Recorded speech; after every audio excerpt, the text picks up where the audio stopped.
So we're going to start our discussion on what's wrong with the West and how we fix it. So I don't know. Why don't we start out with you, Anarcho? What do you think is the rot eating away at the soul of the West, and what steps do we need to take? So I've identified, I guess, three icebreakers, if you will. That is politics, education, and culture. I'm going to go through them in that order since I think that would be the best way to paraphrase, what we're going through. So with politics, I think it's been an expansion of democratic, what I would call democratic centralism. That is an increase in powers by the federal government to take away religious liberty, to enforce certain associations with people who contradict deeply held ethical, cultural views. And I think the only way we'll be able to deal with that, I see, is to do our best to paralyze it as much as possible through support of movements to uphold strict construction of the Constitution, to convert more, to transfer power to the local areas of government, state and municipalities alike. Moving on to education, I would insist. I think the biggest threat is a lack of ethics classes. I think if Christians could make in deontologist, anyone who rejected the sort of consequentialist evolutionary view of ethics, that would help us win back the minds of the youth in turning back the rot in civilization, as you call it. And finally, on culture, which I think is the widest, the most diverse of all the topics I just covered. This one might be the most difficult to answer, but I guess the quickest way to say it would be Great Awakening number, whatever we just left off on. I just can't emphasize how important it is more than ever, especially, and this is the good thing I'll say about America, it does have nice swings to both sides every once in a while. So right now the SJWs have taken over a lot of the mainstream legitimacy as of late, but it looks like people are starting to liberals and skeptics alike, alt-right traditionalists have all seemed to have a loose coalition, form some sort of loose coalition against the sort of authoritarian left, if you will. And I think this would leave a great opportunity for Christians to start bringing people back to church and bringing back the family unit, upholding Western civilization. And I am done for now. Okay. So Matt, what do you see as the problems besetting the West, and how maybe we can what steps would need to be taken to turn those around? Well, the problem, the way I see it, is we've made a moral good out of efficiency. Now, it's one thing to talk about efficiency when you're optimizing a problem all else equal, but we have a moral system which says that the most efficient system is basically equivalent to the most moral one. And that has all sorts of problems: cultural, educational, economically. The whole thing is corrupted by that centralized philosophy. How to fix it is difficult. I really haven't thought of it yet. If you look at any single issue, so take education, for example, right? You try to fix education. What do? You fix the schools. Well, how do you fix the schools? You have to fix the administrators. Well, how do you fix the administrators? You have to root out business culture. because there's this culture that, administration is good, and that's just how it is. There's this whole management bureaucracy thing. Well, how do you fix that? Well, you have to fix the mindset of the people that want this sort of culture. Or you go the other direction. Suppose you want to fix, the parents of the kids. Well, how do you fix the parents of the kids? Well, some of them are apathetic. Some of them just work 60 hours a week. Well, how do you fix them that work 60 hours a week? Well, we convince people that, to raise kids and raise a family, you should be able to raise children on a single income with a single breadwinner. Well, how do you do that? You have to fix the entire economy. So, I mean, it's circular. Every time you want to fix something, you have to fix something else. So, I don't know what to say other than that. Yeah, that's I think that's a good point though. The whole efficiency thing is often overlooked, and of course efficiency often comes at the cost of human social cohesion. I mean, I wouldn't disagree with Anarcho's comments or your comments, but I sort of identify three. There's really two questions. Well, actually, I guess there's three. There's kind of three questions that you can ask to determine if someone is a cuck or not. And these will also point out the flaws in the West. Is the JQ, the WQ, and the RQ. The JQ is the Jewish question, the WQ is the woman question, and the RQ is a religion question. And there's a lot of atheist skeptics out there for which that's a thing as well. And people can try to ignore it all they want, but the fact is, communism, libertarianism / capitalism, logical positivism, modern psychology are all invented by Jews, and they've seriously undermined the health of the West. In fact, Freud boasted that he would bring down the West with his psychology. He wanted to bring down Rome. He identified himself as Hannibal. So the alt-right gets a little overboard on the JQ. They kind of become King Ahab, trying to slay the white whale. It's not the only problem, but they there is some, I think, evidence in their support. In their favor. And then the woman question, we might remember when Dave started talking to Turd-Flying Monkey. And Turd-Flying Monkey said that the way you fix the problem is you strip women of the right to vote, and you remove all their political privileges. And Dave kind of mocked that, and then later on he had him on. But I mean, TFM is right. I mean, women vote socialist. If you look at the map, if only men voted, the Democrats would never win an election. And I think Ian Coulter said that if women didn't have the right to vote, we wouldn't have had a Democratic president for the past 80 years. So we'd be a very much more right-leaning country. In fact, even the anarchist Emma Goldman was against women getting the right to vote because she was afraid that women would vote to increase the size of state power. And as an anarchist, she wanted no government at all. And she's right. Women voted to expand state power. The first thing women did when they got the right to vote was they voted for prohibition, which is like one of the stupidest things ever. And the other thing is religion. Dostoevsky was once asked, "What happened? What went wrong in Russia? How did we get to the Soviet Union? All this terrible crap." And I don't know her name. I don't know what Dostoevsky doesn't. Solzhenitsyn, rather. I don't mean Dostoevsky. Solzhenitsyn didn't supply her name, but he says that an old Russian woman said, "Man forgot God." So basically, if you are not MGTOW on women, alt-right on certain racial questions, and you're not religious, then I think those three things are the problem. We need to find religion again. We need to go back to a traditional society that respects patriarchy in the classic sense, which we've always had. For instance, a good example of this is when Dave, the Distributist, interviewed about a year ago, early February last year, Argent Templar.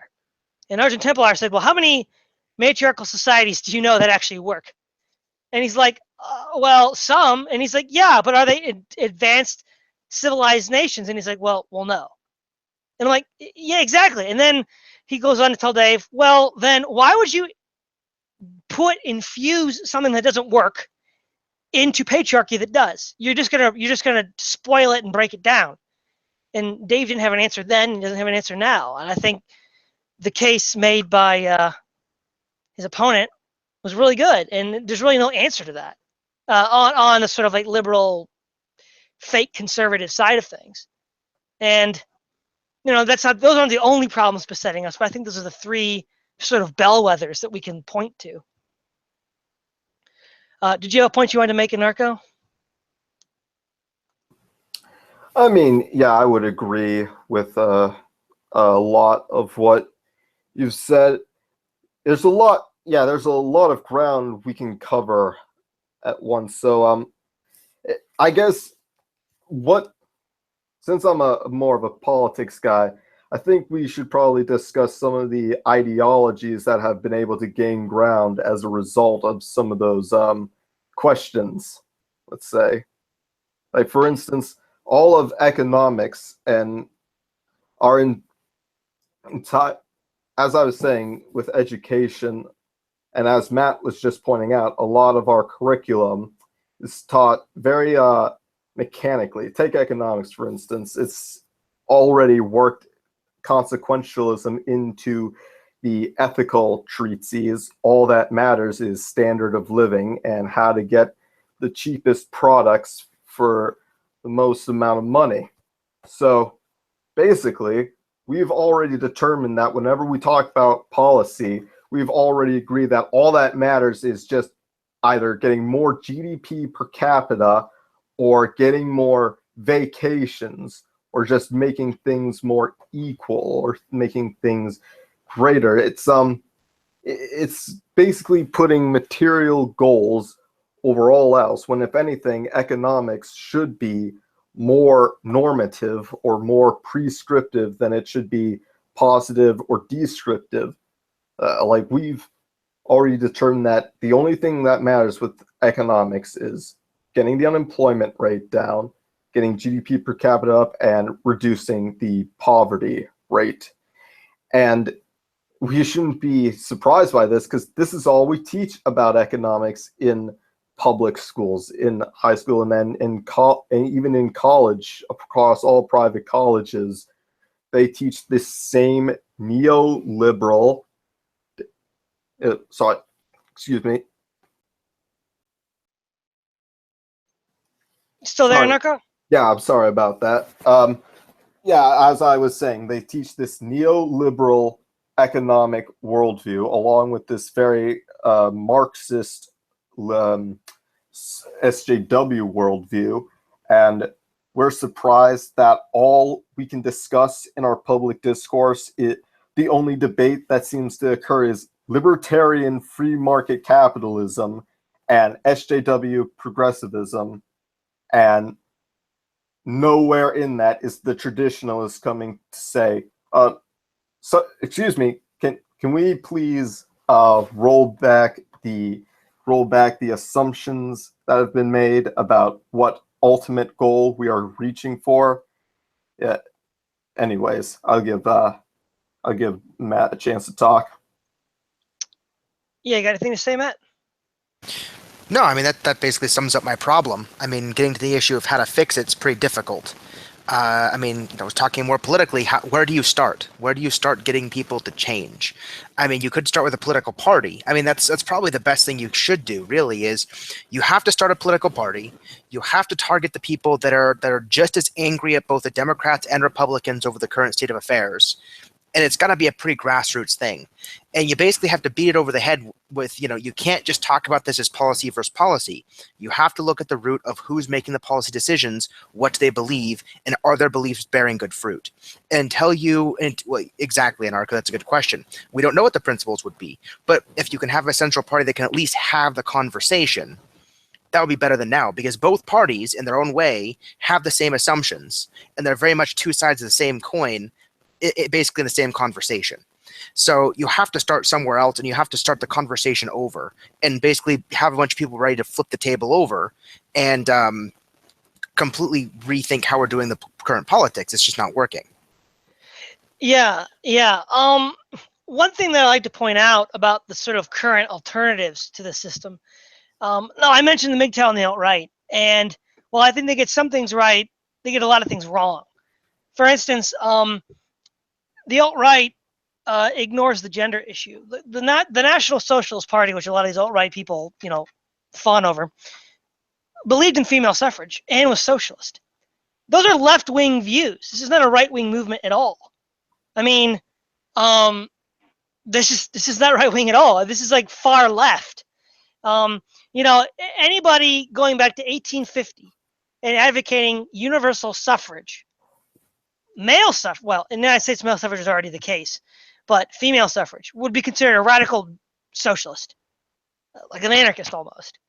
And, you know, the Nazis were totally on board with that and on board with socialism, you know, welfare. And that's one of the things that hurts the alt-right is being a viable alternative. They get some things right, but then they swallow the pill of other left-wing beliefs that hamper their development. And MGTOW does the same problem. They'll get the gender issue more or less correct. The solutions might be terrible, but they'll ignore the ethnic question. Like, you know, I had a recent discussion with Keith Preston about South Africa and how, and it was kind of a commentary on Africa as a whole. And you know, black rule in Africa has been a uniform disaster. And the ethnic component just cannot be denied. In Rhodesia and South Africa, and in the former colonial territories, when white people were in charge, Africa was much better. In fact, I went to Kenya a few years ago, probably like 5-6 years ago, to visit a missionary friend. And he said that all the older people that remembered the British said the British were better than what they have now. And that's quite a statement. The Africans that were old enough to remember the British in Kenya said that it was better. The trains, you know, the infrastructure was kept up. There was more law and order, more peace in the land than under the current regime. And it's a factor that has to be considered. And what happens is they each ignore a factor. And both the alt-right and MGTOW are very atheistic. And of course, atheism is like the ultimate liberal cuck thing because, you know, before there were feminists, before there was racial, you know, desegregation, integration, there were the atheists. People like Diderot, de Holbach, Hume, Voltaire. Well, actually, Voltaire was a theist. But they were the first liberal cuck thing to do. And then after that, all these other things followed from the atheism of the Enlightenment period. And so really, none of these alternatives are consistently anti-left. You have to reject all aspects of the left to beat the left. The National Socialists believe in feminism and socialism. MGTOW, you know, don't take into account. They're atheists. They believe in scientific progress.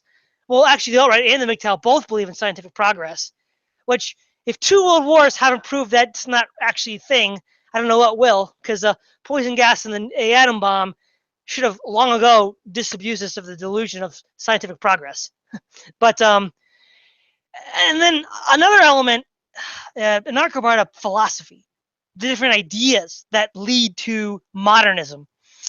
I think the root cause of modernism is nominalism, which comes out of the Middle Ages. There was denial of universals, which William of Ockham was famous for. Right? In ancient medieval philosophy, you basically had realism, strong and weak, and Aristotle was weak and Plato was strong, and then conceptualism and then nominalism. Strong realism said that forms were real and existed independent of physical objects. They existed in the forms as Plato, these abstract forms as Plato thought of. Aristotle was a weak realist who the forms did exist, but only in material objects. Conceptualism is the belief that forms only exist in the mind, and nominalism is the belief that forms don't exist at all. So there's no natures. Then we get Hume's tabula rasa from that, and Richard Pipes, I think he was Ronald Reagan's advisor on the Soviet Union, argued that the tabula rasa was one of the worst ideas that ever came out of philosophy, because any tin pot dictator, social controller, and psychopath could claim that mankind was a blank slate, and he could then mold it in his own image, as if he had no human nature, no identity, which is a corollary of nominalism. That's huge. Another one is Darwinism, because what the entire liberal project of social engineering is a derivative of Darwinism. The founder of the UNESCO, or the United Nations Education Wing, was Julian Huxley. And he argued that the whole point of the UN was to direct human evolution through a top-down world government. And the whole purpose of UNESCO is to educate the global population to be satisfied with this one world government to direct human evolution. Because evolution says that our environment conditions us. It's the definition of radical liberalism, because in the nature versus nurture argument, the conservatives and traditionalists are for nurture, or nature rather. We are a certain way by nature because we have a ideal form that we are a part of, whereas evolution says no, we have no. It's purely nominalist. There's no forms, there's no objective reality. You can go from any life form to another. It's completely nominalistic, and it's exactly what the left wants. So the idea of having, I don't know, what is it, werewolf trainee cyborgs? I don't know. That seems to be what the progressives seem to be going for right now. That's a result of evolution and nominalism because there's no forms, no fixed natures. The denial of fixed natures is probably the root cause of most of all of our problems. And by denying, and evolution explicitly denies fixed natures, as does a whole lot of other liberal ideologies. But it all comes out of nominalism. And I think this witch's brew of poison is what's killing the West. And the alt-right and the MGTOW and these other quote-unquote far-right groups are not far-right at all. They're actually far-left in a lot of ways. They're far-right in some ways, but they are not consistently far-right. And that's what's going to prevent them from ever making any real changes. I think, Anarcha, you wanted to say something? I mean, I largely agree with what you've just said. I guess I'd like to go back to a point Matt made about the political, the idea of like a central, almost I would go as far to say, vanguard party. And I've actually, this has been a thought that I've weighed on my mind a lot recently. This idea of a new political party that has I'm thinking basically the three principles of the French Revolution: liberty, equality, fraternity, but formed around a core of traditionalism rather than a core of modernism. In other words,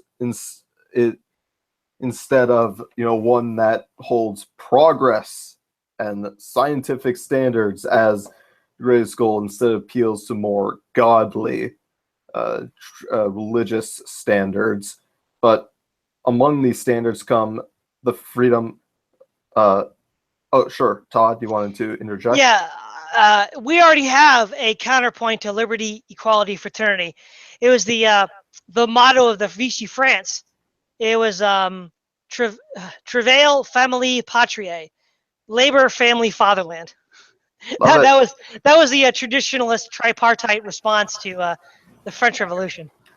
I think that is the best we can hope for, because what would we be doing for that? We would be protecting, essential freedoms, ones that did not contradict universal moral law, and that allowed people to thrive in ways that didn't just respect people's basic rights, as in liberalism, but also went on to respect their dignity as people in a much deeper way than just, they weren't physically harming them. It was actually a much more broader impact than that.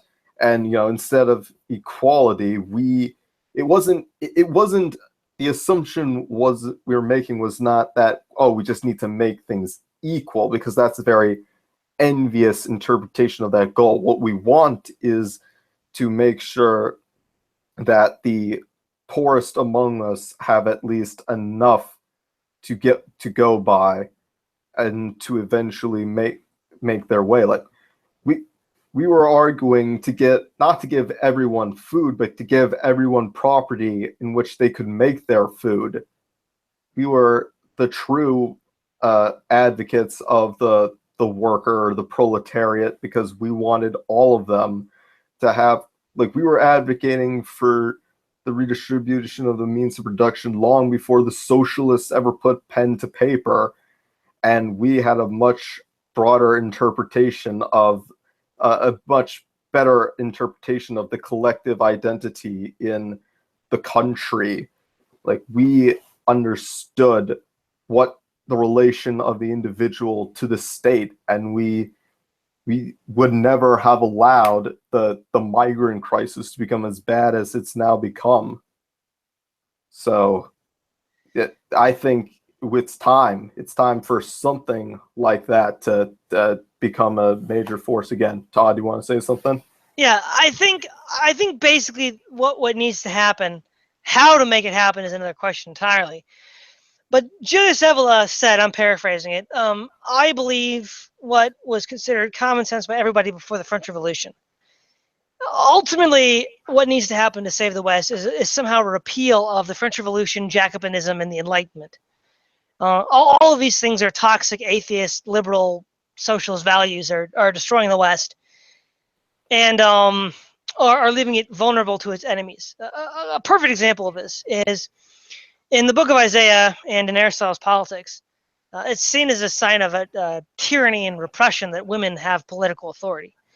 And if you look at Greece, in ancient Sparta, it was the case that the women had the most political power, and they were kind of a scandal in the patriarchal Greek city-states. And it's no coincidence that Sparta was the most authoritarian city-state of all.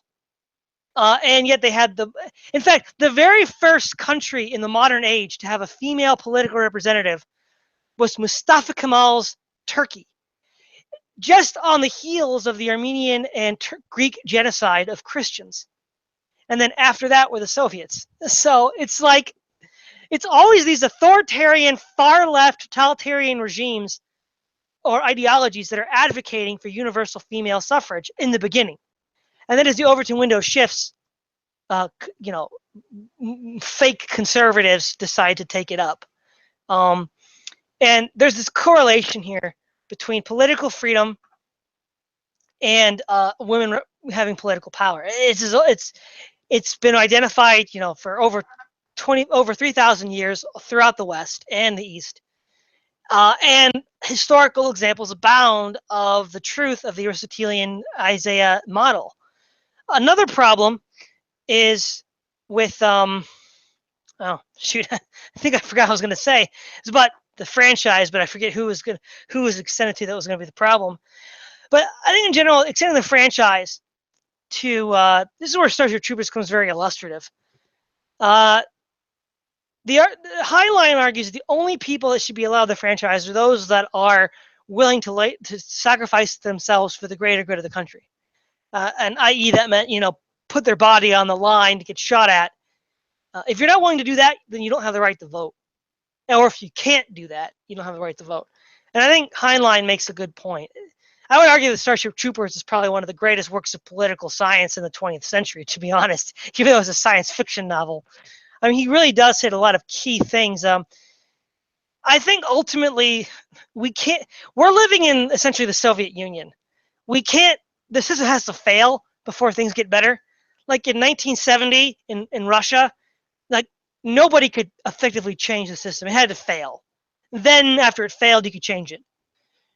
We're not at the point yet where it's failed yet. It's getting close to breaking, but it's not there yet. And I think the point is, what we need to do is we need to wait for it to break down, and then we come up with something afterwards. And that's exactly what happened in Starship Troopers. And the way he explains it in the book is these weak liberals, coddling criminals and not punishing people and not giving corporal punishment to children. Society broke down. And after it broke down, the veterans took over and reformed it. Now, that won't happen today, I don't think, in the way he envisioned it, because so many veterans are so cucked already. There's like literally no veteran that's going to say women should not have the right to vote. There's no veteran that's going to say the Civil War was a mistake, even though it was the progressive atheist Yankees that won the war and brought us all this SJW crap. I mean, the first SJWs were the abolitionists, to be honest. I mean, look at the kind of hysterical literature they wrote, the terrorist activity of people like John Brown. They were like the quintessential SJWs. And they won the war. And it's like no surprise that America went down this route of SJWism because the SJWs won the Civil War. And I think the alt-right is useful in that if it gets big enough, the veterans and the manly men might get red-pilled enough to actually be capable of making the necessary changes in the post-liberal society. But if liberalism collapsed today, not enough people are red-pilled or awakened or woke, to use the term, to actually make anything better. I don't think they're ready yet. To make things better, what we need is fundamentally a transformation in education and lifestyle. What happens is in the classical world, in the Christian world, you had to deal with the virtues.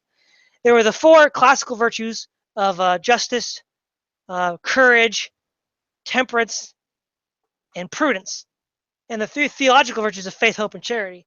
And according to Aristotle, virtues were properties that, when acquired by habituation, that made you a better person. And you were objectively a better person than someone that lacked these virtues. And what you need to do is you need to acquire these virtues. And it begins with you and I and everybody else. Every great traditionalist thinker said that to change society, you first have to change yourself. So the first step that all of us have to take is we have to improve our own life. We have to clean our life up, get rid of distractions, get rid of things that get in the way, and focus on improving our own life first. Then people will take us seriously, and we will be better capable to transform the West in general. But we need to have a culture of virtue. Virtue is often today mocked at, laughed at, and basically we have a kind of hedonistic, libertine utopia, where anything and everything is for sale, and anything and everything can be done, and it's totally okay. Kind of a capitalist paradise almost. Whereas, in the ancient, even 100 years ago, to rob a woman of her virtue was, which is basically rape or seduction, was seen as a horrible crime. Nowadays, women are vying to lose their virginity as quickly as possible. And that whole mindset has to change, and it first starts with you and I, and then we need to find a way to communicate to the wider population. Yeah, Matt, you had something you wanted to say? Yeah, I mean, we're talking a lot in abstract about, how to fix the West, quote unquote, philosophically. But while you've been talking, I've been trying to read some articles here, and I found one from Pew Research that shows that Trump won the presidency. Rural white women voted for him 62% to 34%. It's 53% overall, I think, for white women. Exactly, but rurally, it's 62 to 34. I mean, it's huge. Yep. And it's similar for the men. And so it seems to me that you're talking about gender, but let me put it to you this way. I can't see a consensus coming anytime soon about, restricting the right to vote for women or anything like that. But one thing you can do, even under the current paradigm, is start de-urbanizing America, because that's the problem. That's the main issue. I contend that while you may have a point, I'll withhold judgment until I see, evidence and whatnot, further conversation. We can definitely see from the statistics from the last election that America has a rural versus urban problem. And that is something that you can appeal to anybody from any political demographic to fix right now, tomorrow. Because with everything so urbanized, what does it do? Raises property values, raises the cost of living, raises rents, raises the price of goods, etc. Who benefits from all that? Well, the property owners do. These fight for 15 people and all that stuff. They feel like they can't. They can't move because they don't know where to go to find jobs, right? They don't know where the jobs are in Mississippi or Montana or some rural place. They don't know where to go to get work, but they know that they might be able to find something there where they've grown up all their lives, and so they just stay in the cities. Well, they stay. More firms enter the cities, economic firms, people buy colleges with new graduates, new job prospects come in, medium income rises higher, rents go up. Now they're trying to fight for higher wages just so they can afford to live because they don't even know where to go. That's what's been happening to cities around my neck of the woods: Portland, Vancouver, a bunch of Seattle, all over the West Coast. You have cities that are seeing rents go up at like 300 times the median wage because you have new firms opening, displacing all these people, and it's causing a huge economic concern. Well, okay. Well, on the back of this, we should be able to get consensus about deurbanization and fixing the rural-urban divide and getting people out of their echo chambers and out of their bubbles and talking to people and figuring out what issues are, right? You know why we can't? Why? Social liberals. They benefit from cities. Well, exactly. But that's it. Once we can frame this as an economic problem that people understand, and then we can try to solve it in that way and convince people it's in their own best interest to solve it. Unfortunately, we have to use the quote-unquote in your best interest paradigm for the moment because that's a dominant one. So you can either wait for the system to collapse and hope that there's a blank slate, we can all start over and fix some new paradigm, or we can try to solve it now in the future. I mean, we can do both things also, because if we fail and it breaks down, then there you go, plan B. But if you want to start doing it now in the future, piggyback off the thing and say, hey, look, your rents are going up. Wouldn't it be great, businesses, if you and all your employees could move to the city where the rents are lower, get new peoples out there, move to these other locations. These people are going to come out looking for jobs. They're going to meet these new people. They're going to see what hardships they've been having, the closed down factory towns, maybe problems they're having with immigration, and hear what all these other people are saying, why they're having two different elections. They're going to have to see firsthand what's going on. And that, I think, is going to be a big door opening to fix this stuff.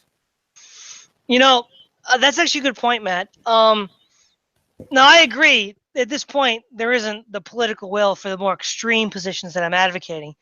What we're going to need to do is we're going to need to find short-term compromises that move the Overton window in the traditionalist direction. And I think that's kind of what you're getting at. And you're looking at it more from an economic perspective. Now, there's two things I want to say. Yes, the statistics about women voting for Trump are correct. But even the most far-right soccer mom in 1850 would be considered a radical socialist.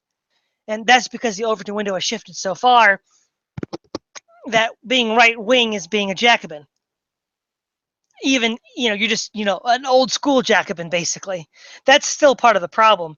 But you do make a good point, though, about economics. What would be a sort of traditionalist economics? Last week, I was discussing with Chroma and another person, I forget his name at the moment. And one of the things that came up was, like, so what is a kind of traditionalist perspective? And as a Christian, I kind of came up with a term that describes himself anarcho-monarchist distributist. And you're like, what the heck does that mean? Well, as a Christian, we all Christians have to believe that Christ is king and the kingdom of God will at some point be set up. But no, I'm in a Baptist. I mean, Catholics aren't and Lutherans aren't, but the kind of society that Anabaptists envision is superficially similar to anarchism, right? The Amish don't have a government or an army or anything like that, so they're like superficially look like anarchists, but they're technically not.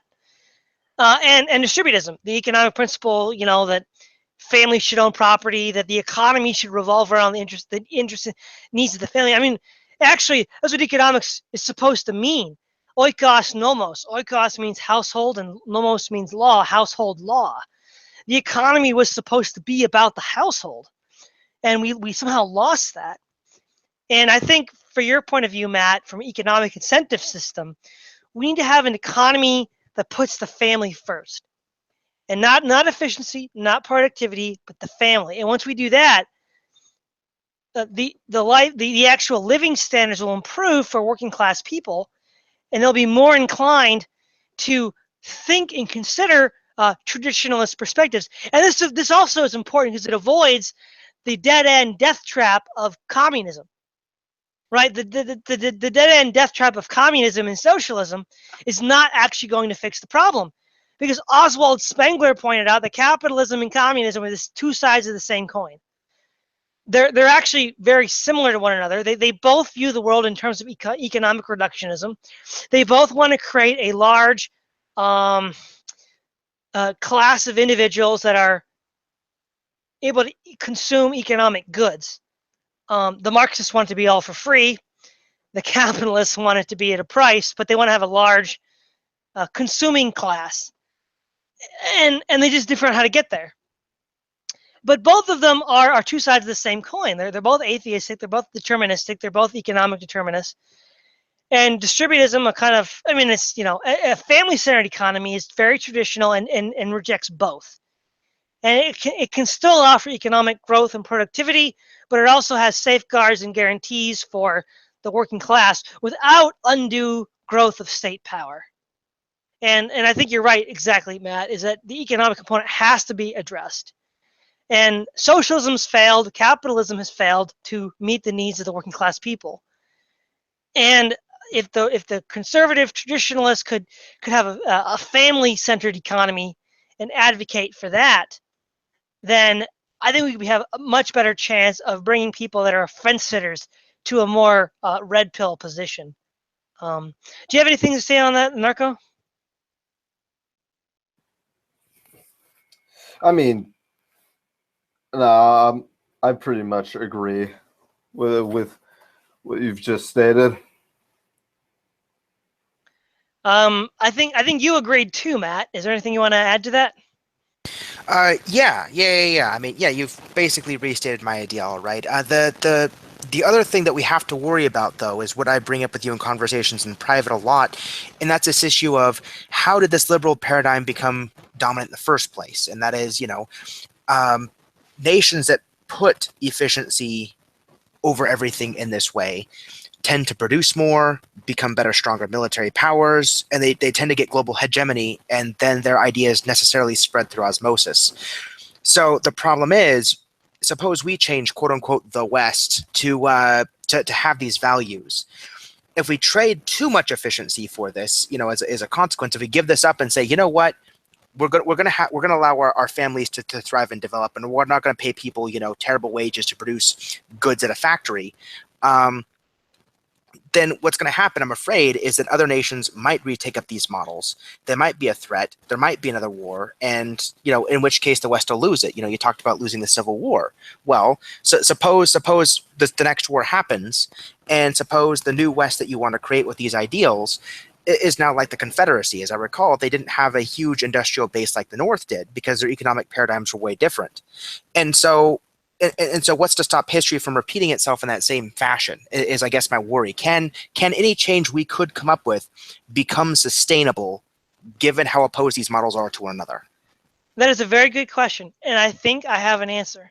So, at the dawn of the 20th century, the German model of economics, okay? No, in the United States, under Roosevelt, we had Glass-Steagall, which separated investment banking from savings banking, right? So they couldn't take your savings and then use it to invest in speculative ventures. Germany had Prussia, so Fritz is going to really like this, had a very, they had a Glass-Steagall type banking system. And they had a very powerfully developed economic system. It was basically their view of economics was one of protectionism and of sort of cartelization of the economy, and that was the result of the medieval guild system. The medieval guild system inspired, it adapted to a modern industrial format was cartelization, and the German economy was cartelized. The banking system had a sort of a Glass-Steagall already in place.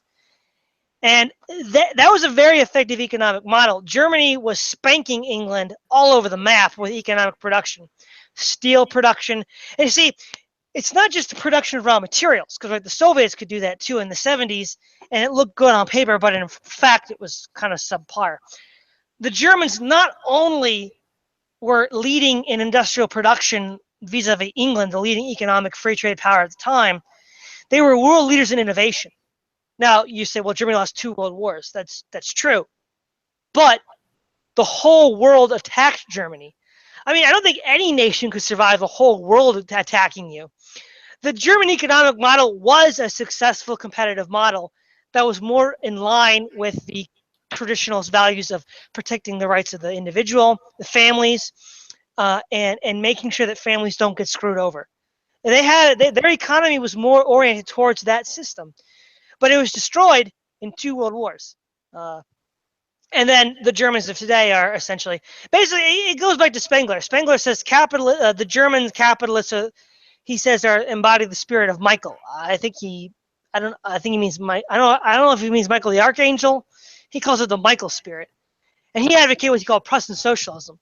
I know socialism, but basically what he meant by it was this: a regimented society in which it's a meritocratic society, regimented based on merit and performance.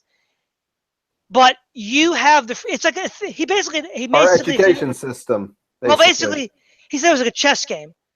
Chess has very clearly laid out rules, but nobody tells you what move to make. That is the German model, the Prussian model, a society that's regimented and orderly, where you have these sort of systems of incentives and protections and safeguards and limitations of the franchise and whatnot. But you are free to make the move, right? There's rules that are set up like a chess game, but nobody tells you what move to make. So it's not, top-down state socialism where we tell you what move to make, but you are constrained by the rules of society. And it was so successful that the English destroyed it in World War I. The French and the English created an alliance with Russia and the United States to bring down this model, and they both viewed it as a threat to their system. It was clearly superior because in the intervening 40 years between 1871 and 1914, Germany was an economic powerhouse that was on the verge of becoming outstripping England as the greatest industrial power in the world. And its model was clearly more effective. But it was still in its germinal form. It wasn't fully developed, fully transformed yet. And Russia, England, and the United States, the three great superpowers of the world, dogpiled Germany and beat them into the dust. So there is an economic model that is efficient without necessarily compromising human dignity in the way that the English system does. But the fact is it was destroyed in fire and blood when it was still in its early stages. See, English capitalism had developed over 200 years prior to the German model. And they had 200 years to develop, solidify, and grow and strengthen themselves. The German model was just in its germinal beginning forms in 1871. They only had 50 years to get it set up, and it wasn't nearly enough time to compensate for the head start that England had and the United States had. And with that head start, they were able to leverage that power to crush the German economic experiment.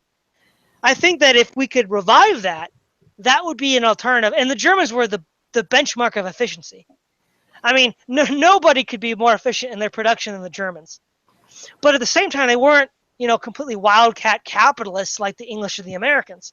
They had a more community-oriented society. And so I don't think there's a compromise that has to be made between efficiency and protecting traditional values. I think you can have both, but you need the right kind of a system. I'm skeptical. I mean, I just look at the Prussian influence on our modern education system, and I feel like it got it so wrong on that I have a hard time believing. And I don't deny that they probably did beat every single European country in like efficiency, or like they just completely kicked England's butt in that competition. I completely believe that, but it just seems like, I know you say that it upholds community, but it doesn't really seem to be upholding basic humanity in the community. Everyone just seems like you described it as a chess game where no one tells you which move to make, but at the end of the day you're still a pawn. You're still not free, and I understand we'll never be completely free, and that we'll always be bound by the rules of reality, both in God's laws and in science, but in scientific material laws. But sorry to finish my point. I just don't want to think that the only way to achieve both efficiency and tradition is to go to such a regimented where merit overall society. I'm highly skeptical. Todd, you wanted to respond to that? Yeah. The point that I want, let me sort of give you a little bit of background to the analysis of Spengler. You see, basically, he viewed his essay Prussian Socialism. He argues that there's sort of two models of economics that the West has experimented with, and they both derive out of medieval archetypes. The English U.S. model he calls the Viking model of plunder and looting, and which is largely correct. I mean, the English Empire mostly gained its wealth by plundering and looting India and other places. But he called it the Viking model of exploitation and not just of foreigners, but their own labor. They exploit their own labor. Irony. Whereas the Prussian Irony. model was based on, he called it feudalism, and it was basically a 20th century version of feudalism, and the English were a 20th century version of the Vikings. And I think he's made a really good point there. They're both medieval archetypes, but of course, feudalism is of course, I'm not necessarily a fan of feudalism, but it's more traditional than the Viking slash and hack method that we have right now. So I think that, no, yeah, I would agree with you, Anarcho. The Prussian economic educational model was very bad, wrong-headed. And Hegel's view that God was the state was wrong-headed as well. And there's a certain level of modernist liberalism tainting Prussia, and I won't deny that. And that's certainly a problem. But I bring this up as a potential model to draw inspiration from to answer Matt's question of how do we deal with the more efficient liberals that are beating us? And I think we can beat them. Another example, less objectionable than maybe Prussia, is the Hutterites. In Canada, the Hutterites they're similar to the Amish. That's kind of an oversimplification, but it suits our purposes at the moment. But they do use modern technology for agribusiness. They've pretty much cornered the market on agribusiness in Canada and in the American Northwest, like North Dakota and South Dakota and places like that. And they are so effective that they did just spank and they're straight up communists. I mean, they don't have any private property. Everything they own personally is in a chest of a certain dimensions. And that's it. Everything else is owned by the community. So that's like straight up anarchism, the abolition of private property. And it actually works with them. They are so effective that the free market competitors are demanding the Canadian government tax them more heavily to prevent them from outcompeting them. And now they are a very traditional society that is essentially abolished. No, I don't advocate the abolition of private property. I only bring out the Hutterites as an example of a very efficient, highly productive, extremely traditional society. So Matt's problem, while very real and one that we need to concern ourselves with, is solvable. And I think we could achieve Hutterite levels of efficiency without abolishing private property, and which would be a preservation of traditional society and providing a competitive economic model that can challenge liberalism. So, Matt, you had something you want to say? Yeah, I mean, you've solved half the problem that comes from, how do you produce efficiently within your own country. The other problem I see is how do you deal with the liberal model of comparative advantage? The idea that, if I can get this country over there to build goods I need for super, super, super cheap, and then I can, exploit my workers to build goods that they need for super, super, super cheap. We now have a binding economic alliance. This isn't like a promise. This isn't like I like you today, so I guess we'll work together. This is they become parts of a similar organism.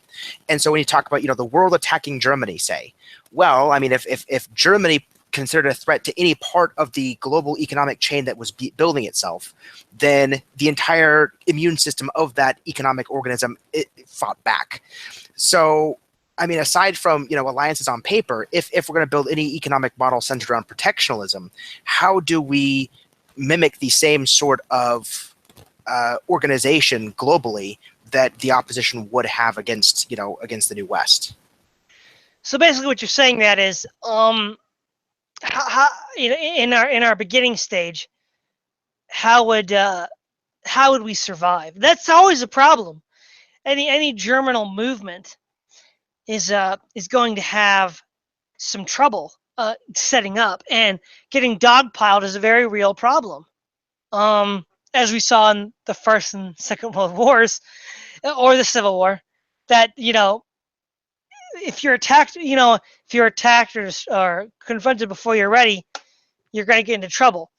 Now, I think one way, Matt, to do this is the liberal coalition is very shaky. It actually is. I mean, I don't know how you have feminists and jihadis in the same camp and environmentalists and labor workers in the same camp. It's absurd. What needs to happen to create a space and to buy time for this new traditional society to grow up is to divide and conquer. You point out the internal contradictions on, social media, on the internet, within the liberal coalition, causing them to fight themselves. See, the Republicans and the conservatives in America and Europe are just playing to lose because they're still closet Jacobins. If you were trying to win, you'd be actively splitting the Democrat coalition.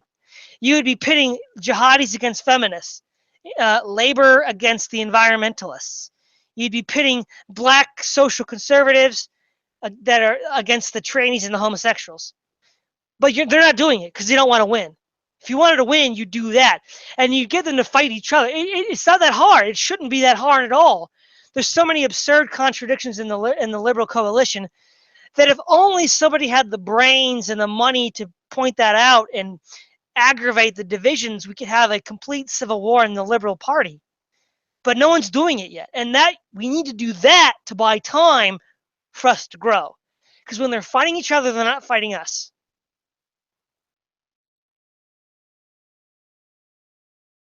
Do you want to say anything, Anarcho?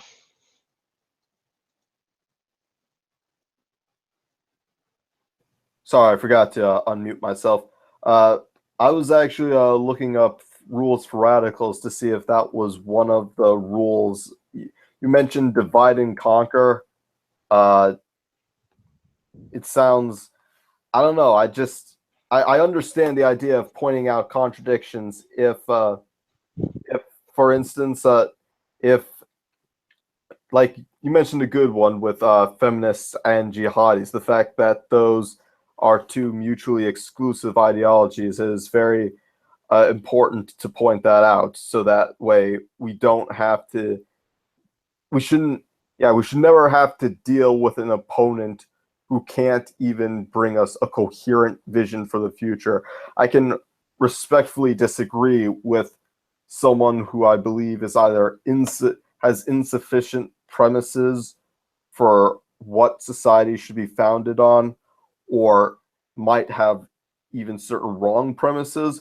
But I think premises that contradict each other should be the easiest thing to get right whenever forming a movement. So in that sense, I agree with you, but I want to avoid the language of divide and conquer because it has too much of a Machiavellian tone to it, and the problem I have with that is I think open Machiavellianism or Alinskyism should be avoided at all costs, at least in public discussion anyway.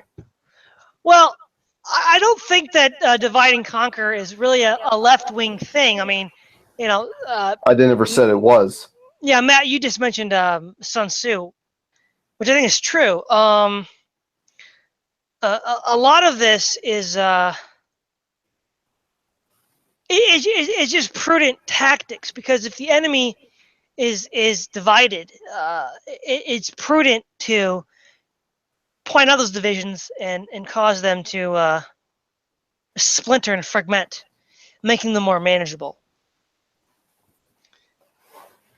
I understand that, and like I said, if the contradictions are genuinely make the two groups too much at odds with each other, it is worth pointing it out, because there's no reason we should have to contend an opponent who can't even make sure. Matt, you had a question? No, it was kind of a long one, and we're almost coming up on the hour mark. So I was just gonna take note and think of it later. Sure. Go for it. Matt, we can actually go more than an hour. This is kind of a shooting the breeze kind of thing. We can go a little bit longer. I don't want to go more than 2 hours necessarily, but we can go a little bit longer than an hour. Oh, sure. Yeah, my question wasn't about Anarcho's point, so I'll let him finish. It was more of I was basically finished. Oh, okay, great. Yeah. So you mentioned like the feminists and the jihadis, right? And but here's the thing. That's a good contradiction to point out when we're talking about power politics within a country. Once again, exactly. But the problem here is the neoliberal apparatus, the globalist apparatus, needs resources from the Middle East and also needs the urban centers held by the thought thinkers of the feminists, right? And Yep. so they can put a lot of money, resources, and everything else into just what sounds like a pretty decent idea. Not all Islamists are jihadists, basically, or not all Muslims are jihadists, because Islamist means something different.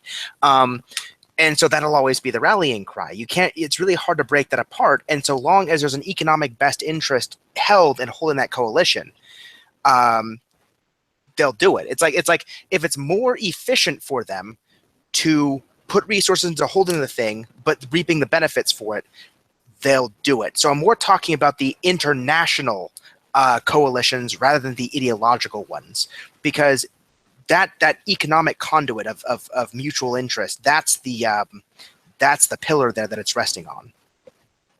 Yeah. Well, I think back to your earlier point, Matt, that don't just wait for it to fail. Try to make proactive attempts now. I agree. But that notwithstanding, I think it does have to break down before any meaningful change can happen. No, you are right, though, that they need the urban feminists for influence and the oil from the Middle East for economic growth. I think that, again, I'm going to have to channel Sal Alinsky. I know I'm probably compromising my traditional credentials, but he said that the opponents are rich and they have money, but we have people. And we can use people power to undermine the money power. Because if you're poor, you don't have money, you got to use something else. And, ultimately, it would be nice if we had traditionalists with money that could bankroll us, but we don't have that right now. And I think what we need to do, as a part of your own economic plans, Matt, of trying to convince working class people that, our system is going to improve their lives,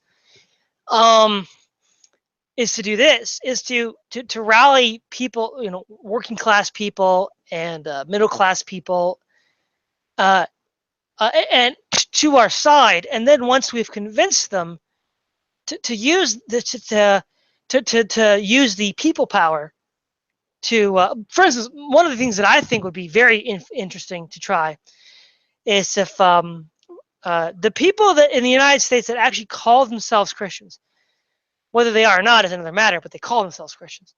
If they were to overnight stop going to watch Hollywood movies, Hollywood would be crushed. They would not make the money they need. A lot of these corporations make money at a small. The margins are not that big for the profits. If traditionalists and Christians and conservatives just stopped buying music produced in Nashville, stopped buying movies made in Hollywood. That is, in fact, how the Hollywood Code was implemented by the Catholic Church in the United States in the 1920s and 30s. They boycotted films, and they were taking a hit. And they said, oh, well, then what we need to do is you need to make films that you want to watch.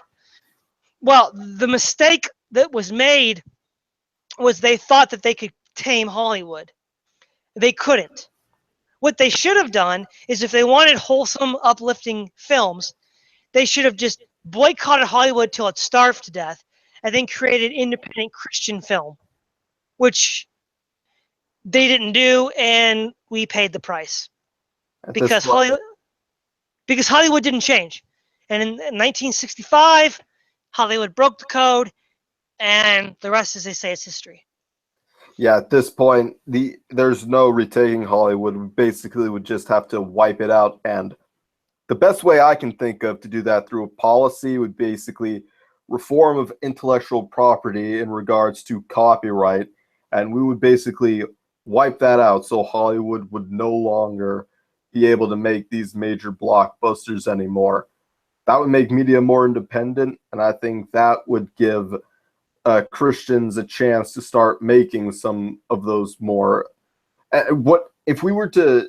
The thing is, if we were to do that, we would fundamentally change the purpose of art in our society, because now artists would no longer be concerned about art being good in the short run. They'd have, for a quick profit, they'd have to start making more edifying works that lasted for generations, and that most likely And unlike the thing is, we have a lot of sequels and reboots from mainstream Hollywood today, but it's not. All it is trying to cash in on a well-known franchise.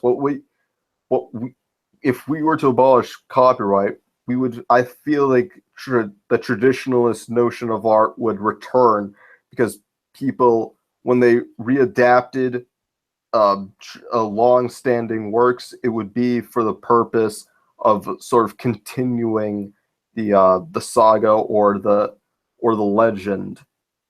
And I don't know if you guys had any thoughts on that. But that's what I would do to try to take art and to crush Hollywood, at least crush Hollywood. Well, I think you're right about copyright. Copyright is an artificial monopoly that protects people that don't have to work, and that would certainly help. One of the problems is modern art is democratic. It's dictated by what sells, and what sells is what's bought by the people. Yes. It's no accident that the best art was produced during the Renaissance and the 16th and 17th and 18th centuries. It was all aristocrats. Yeah, all aristocrats, exactly. They were the ones that had the money that were able to patronize the arts. What part of the problem, and again, it's the chicken and the egg thing that Matt talks about, it's all about the franchise. These enfranchised people have a say that they don't deserve to have. In any decent society, their dollars wouldn't count for art. For the consumption of art, their dollars wouldn't count, which would change the entire incentive structure. But it does now, and I don't really know how we could change it. I think one thing we could do is starve the beast by boycotting it. But the fact is that Joe Sixpack, that does the 9 to 5 grind and drinks beers on the evening, that the fact that he has a say in what art is produced is an abortion. That should not be the case. He should have no say in what art is produced, because he's not competent to judge what is good art. Now, I'm torn, because at the same time, people with higher incomes also tend to be a lot more degenerate in a lot of ways. Well, today they are. We can't have it. I mean, what we really need is a new aristocracy, and that's anathema to today, because we're democratic, egalitarian, blah blah blah blah. Capitalist, yeah. Capitalist, communist, whatever. It's all the same egalitarian crap. But the point is, what we need is a new aristocracy. And now, aristocracy classically meant rule the best. So it's a meritocratic institution. In many ways, the Roman Republic can serve as a model. Well, it eventually broke down and failed. It's one of the most effective examples of a aristocracy, because the Senate was an aristocracy. And the Roman Republic decayed as it became more and more democratic, as it caved into the plebs. Yep. As the plebs gained more and more power, the Republic became weaker and weaker, less and less aristocratic. In fact, the American Republic... Yeah. The American Republic was founded as an aristocracy, that not all free men could vote. You had to be a property holder. But then Andrew Jackson gave all free white men the right to vote, and that was the beginning of the end of the franchise. Because free white men, many free white men in America were illiterate, couldn't write their own names, and were stupid. And they shouldn't be allowed to vote. Just because you're a free white man doesn't give you the right to vote. You have to be able to read, you have to be able to manage property, and you should be willing to put your body on the line for the good of the Commonwealth. And if you don't do any of that, then you don't get the right to vote. Tough noogies. But that process was already started with Andrew Jackson. It was a bad process. But now how to create a new aristocracy is a very difficult question, because we have never really been in this point before. This advanced decay of the West is unprecedented. Aristocracies historically were formed by a warrior caste conquering another country, and then superimposing themselves on it. I don't want to do it that way. That's usually not very good for those who get conquered. And of course, if anybody is conquered, it's going to be us, because we're the weak ones. I think we need to create an aristocracy some other way, and usually it's been done by military arms. So I don't know of a non-military way to do it. There might be. Because if it was a military confrontation, we'd lose. So we don't want to do that. We don't want to create the aristocracy that way. I think the only other way we could try was via education. We create a culture of virtue, and the aristocrats are those that have mastered the four cardinal virtues and the three theological virtues.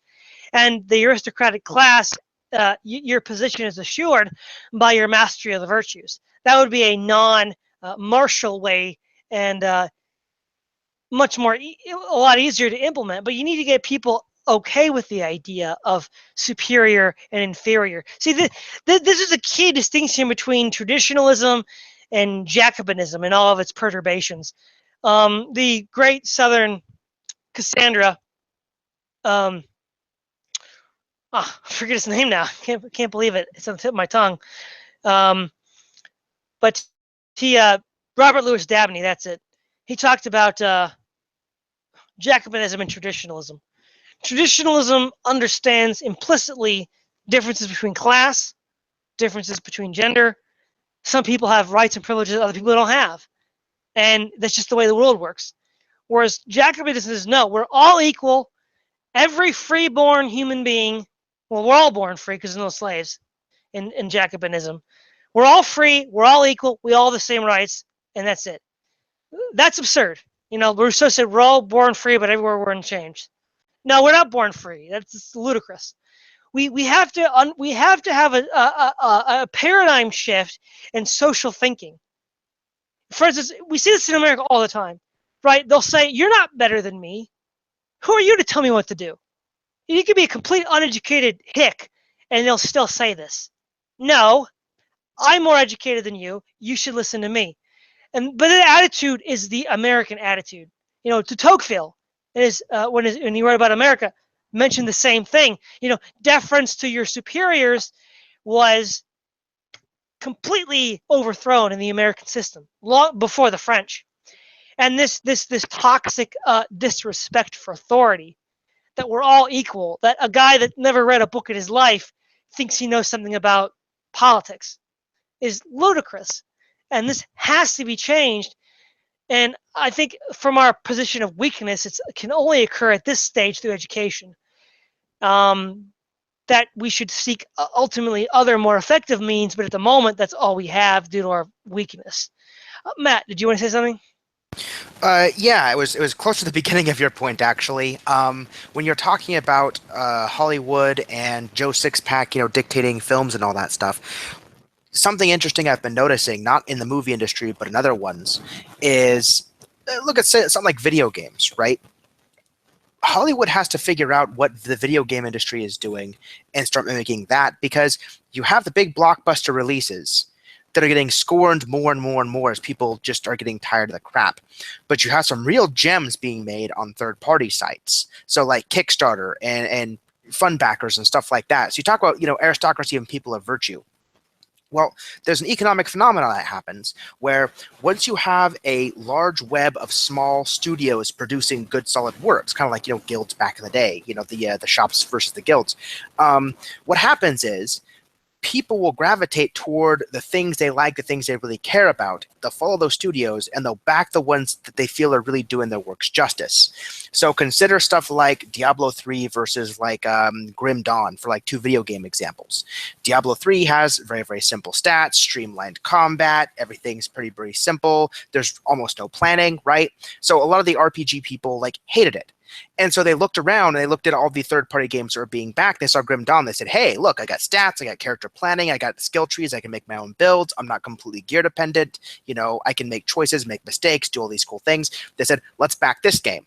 And Grim Dawn was not made by like some giant, mega studio like EA or Blizzard or one of these people. It was made by backing from third-party contributors. And so I just wanted to point out that there's this a component you might want to consider is there's a saving grace in the idea that once you get rid of the hegemony of big corporations with all the funds and money and you like scatter it to the winds, then people who really care about a topic or a subject matter or a type of art will back really, really hard those projects they think best exemplify it. And so the virtuous will be the people that really seek out that form of entertainment and back it early on to make sure it can grow into something that's good. You know what I'm saying? And if we Yeah, eliminated copyright, we would do, I think a lot more people would invest in those kind of ventures. You go, Todd. Exactly.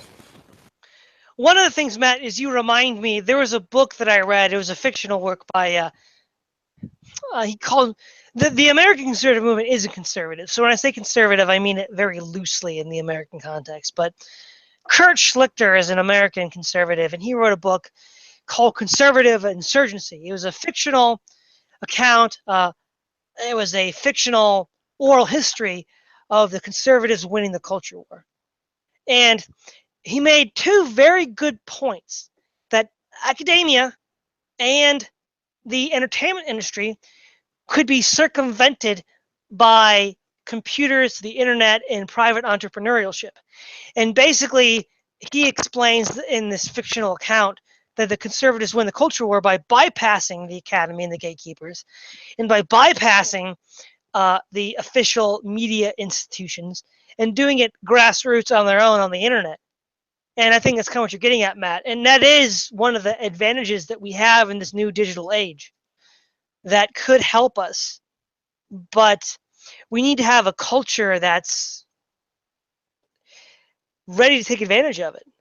Now, one of the things is there is a kind of a subculture of Christian movie producers, and generally, there's the pure flicks, and a lot of people are like, oh, it's so bad, and some of it is kind of cringeworthy. But I think pure flicks finally crossed over into legitimate movie awesomeness.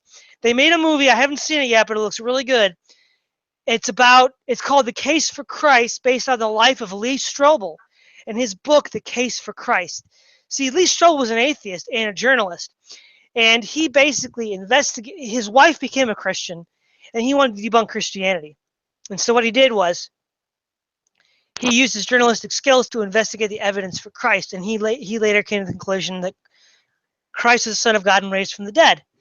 And it's an amazing story. And I think we're beginning to see in Christian media, with this movie in particular, that we're beginning to actually get to the point where we have a level of professionalism that we were lacking previously, which is, I think, a good sign.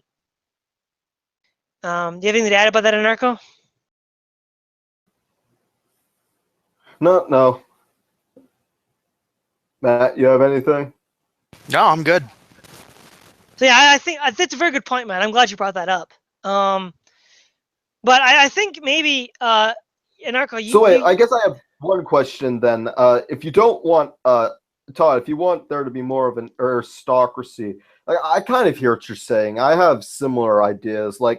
So what my thing is, I think democracy is fine at the local level. I think I mean, full disclosure, my idea of local politics is I would make it kind of directly democratic, but I also give the people kind of unlimited rights to control the land. And so I would give unlimited rights to, say, like segregation. This would include by race or religion, or I guess it could be sexual orientation or whatever. But it allows for the right of exclusion and control over the institutions such as the healthcare, police, and education. It would allow direct control over the organization and structure of these places, and it's where most of the regulations on both economic regulations on labor and products, as well as social regulations on human behavior, would take place. And so I would give a lot of power to the local governments and make it directly democratic, so you would have the most amount. That would, I think, allow for the Benedict option. If Christians were to pursue that in order to take back the country, that would be the best way of going about that. But as we go to more central forms of governance, I say that it should be less democratic and more aristocratic. And there are two ways in which I would basically create that aristocracy, and that's intelligence and moral character. I guess you could add, oh, hey, Jolly Crocodile. I guess you could also add health or beauty as a third characteristic if you wanted. But that's basically what I would do, just giving more, because I agree that those with the most with the greatest ability should rule, should be the ones delegated the right to rule. And then, institutions where democracy comes up, it should be where it does the least amount of damage, and that is at the subsidiary level, the smallest unit possible. Yeah, I totally agree. I think that, the libertarians get one thing right. The belief in private property, the protection of private property, is the beginning of civilization. They might fetishize it to an extreme degree, but it's a fundamentally correct view that the right of exclusion is the beginning of civilization. You cannot come onto my property without my consent. That's If you don't basically ha- how I define peace. It's just cutting up the land, deciding who owns what, and then respecting those lines.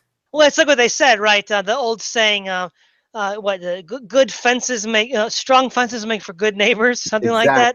Exactly. So yeah, we've just been joined by Jolly Crocodile. How you doing, Jolly? You got anything you want to add to this? Well, I just got home actually. Can you hear me well? Yeah, we're good. You're good. Okay, yeah. I just got home, so I haven't caught most of the stream, but it was called Saving the West or something like that, so I couldn't resist. Yeah, I know. What's it about, really? Well, basically, so far we've been talking about what ails the West, and then what steps we need to take to fix those ailments. So maybe with that as a start, why don't we get your views on that? And if I had to, I've been thinking recently, why is the West doing all the shit it's doing? And I think why is because it's having a tantrum. Actually, I think after World War I and II, really after World War I, I think it was the culmination of a lot of things. Like the lack of the atheism and the dying off of the belief in God, and the World War I is something that shattered a lot of the confidence that the West had with itself. And I think really what's going on is the West is just throwing a tantrum. Like this, the problems in Europe could be solved in a weekend if it had the willpower. It just doesn't have the willpower. There's no willpower anywhere to solve any of these problems. And people just don't care. They're completely apathetic. So I don't know. What ails the West is just people don't seem to want to do anything about these problems. I mean, that's part of it. The modern West is very selfish, egotistic, hedonistic, really very counterproductive towards a healthy society. I mean, it's just well, no, you're right. Like a lot of the West doesn't. You know what? I'm gonna go ahead and say most of all first world nations don't produce healthy adults anymore. People under like 40 and 50 they're not healthy adults. This isn't how people should be acting anymore. And yeah, in Anarcha Rain said definitely not Japan. That's one of the places where the culture is very infantilized. But the thing with Japan is, I actually think that Japan is throwing a tantrum. This is where I got the idea of the West throwing a tantrum, because Japan is doing the same thing. It's like if a little kid gets punished for doing something bad, and the little kid just gets really angry, so he goes into his room and plays video games and shuts himself in. Shuts himself in his room. And that's what's happened to Japan, is that they're just they're throwing a tantrum. They've lost a lot of dignity and pride in their society, and they're just, this is their way of dealing with it. Yeah, it is sad how Japan has sort of imploded on itself, and of course that was due to the American occupation.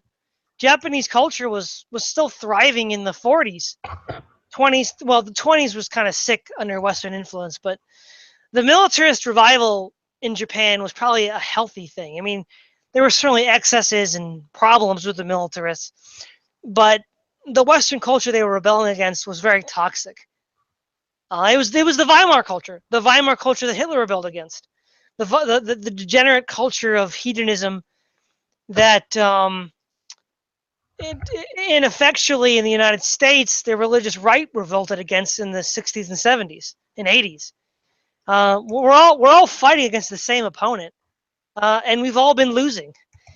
And part of it is Sun Tzu is a dictum: know yourself and know your enemy. If you don't know yourself and don't know your enemy, you lose 100% of the battles. If you know yourself but you don't know your enemy, you win 50-50. But if you know yourself and you know your enemy, then you win 100% of the time. And we've all been fighting against the enemy without fully understanding him. And he knows us very well. And the enemy can take advantage of us, exploit us, and find our weaknesses. And we haven't spent the time to study them. I To think. Go Well, ahead. actually, I think you might be a little bit wrong about this, because the thing is, what happened after World War II? What I think happened.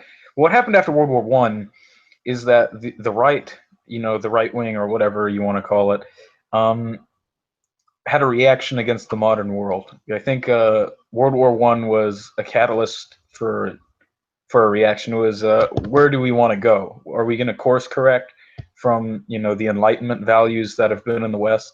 Or are we going to go down the same course? It was a chance. It wasn't about that really, but I mean, it was a chance to decide what was going to happen.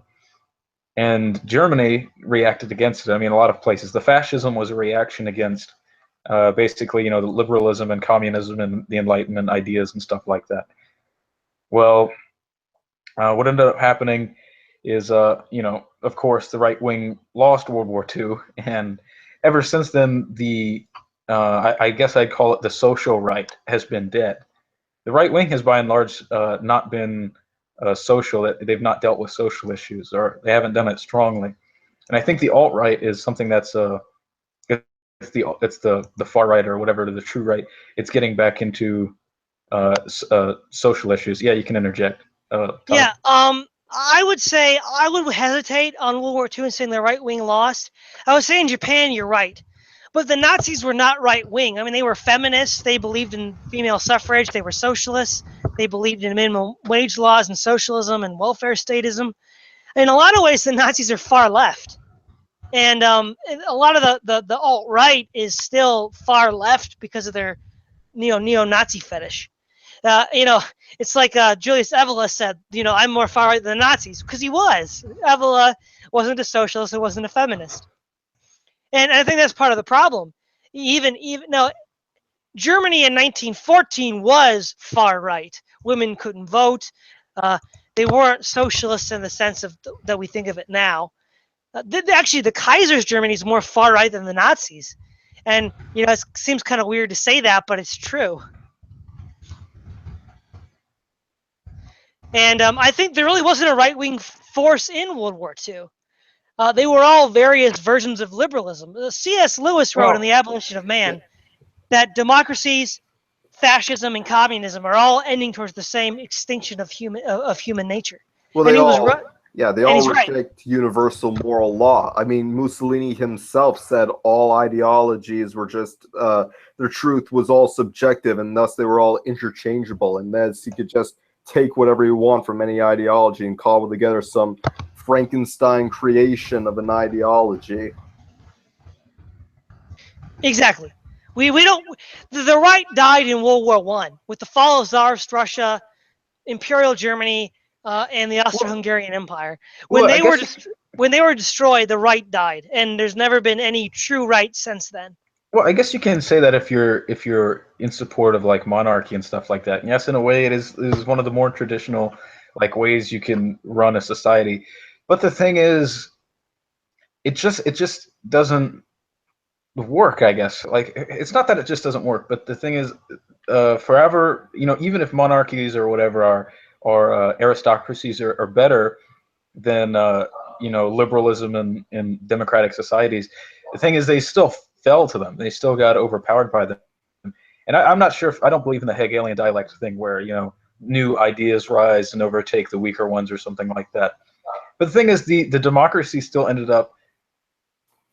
So democracy and capitalism are they cause disruption. They disrupt society, and they get more powerful from disrupting society.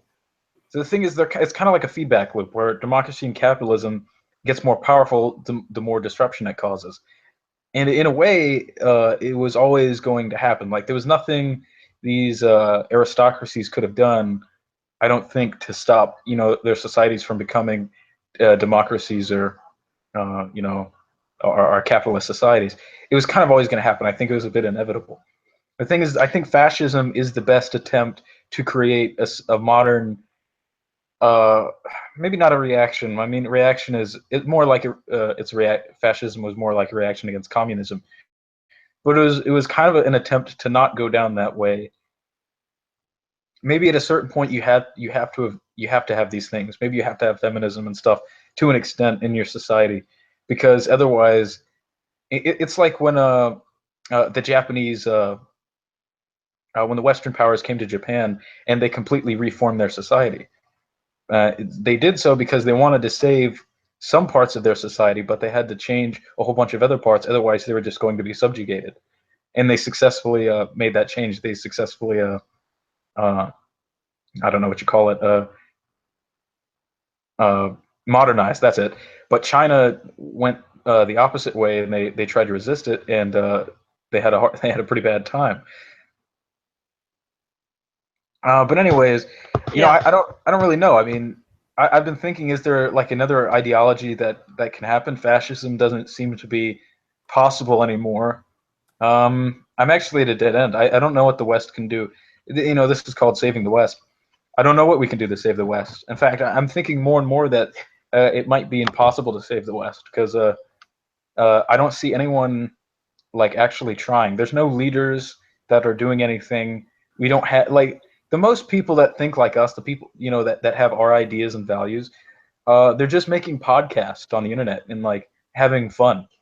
Nobody's actually doing anything serious.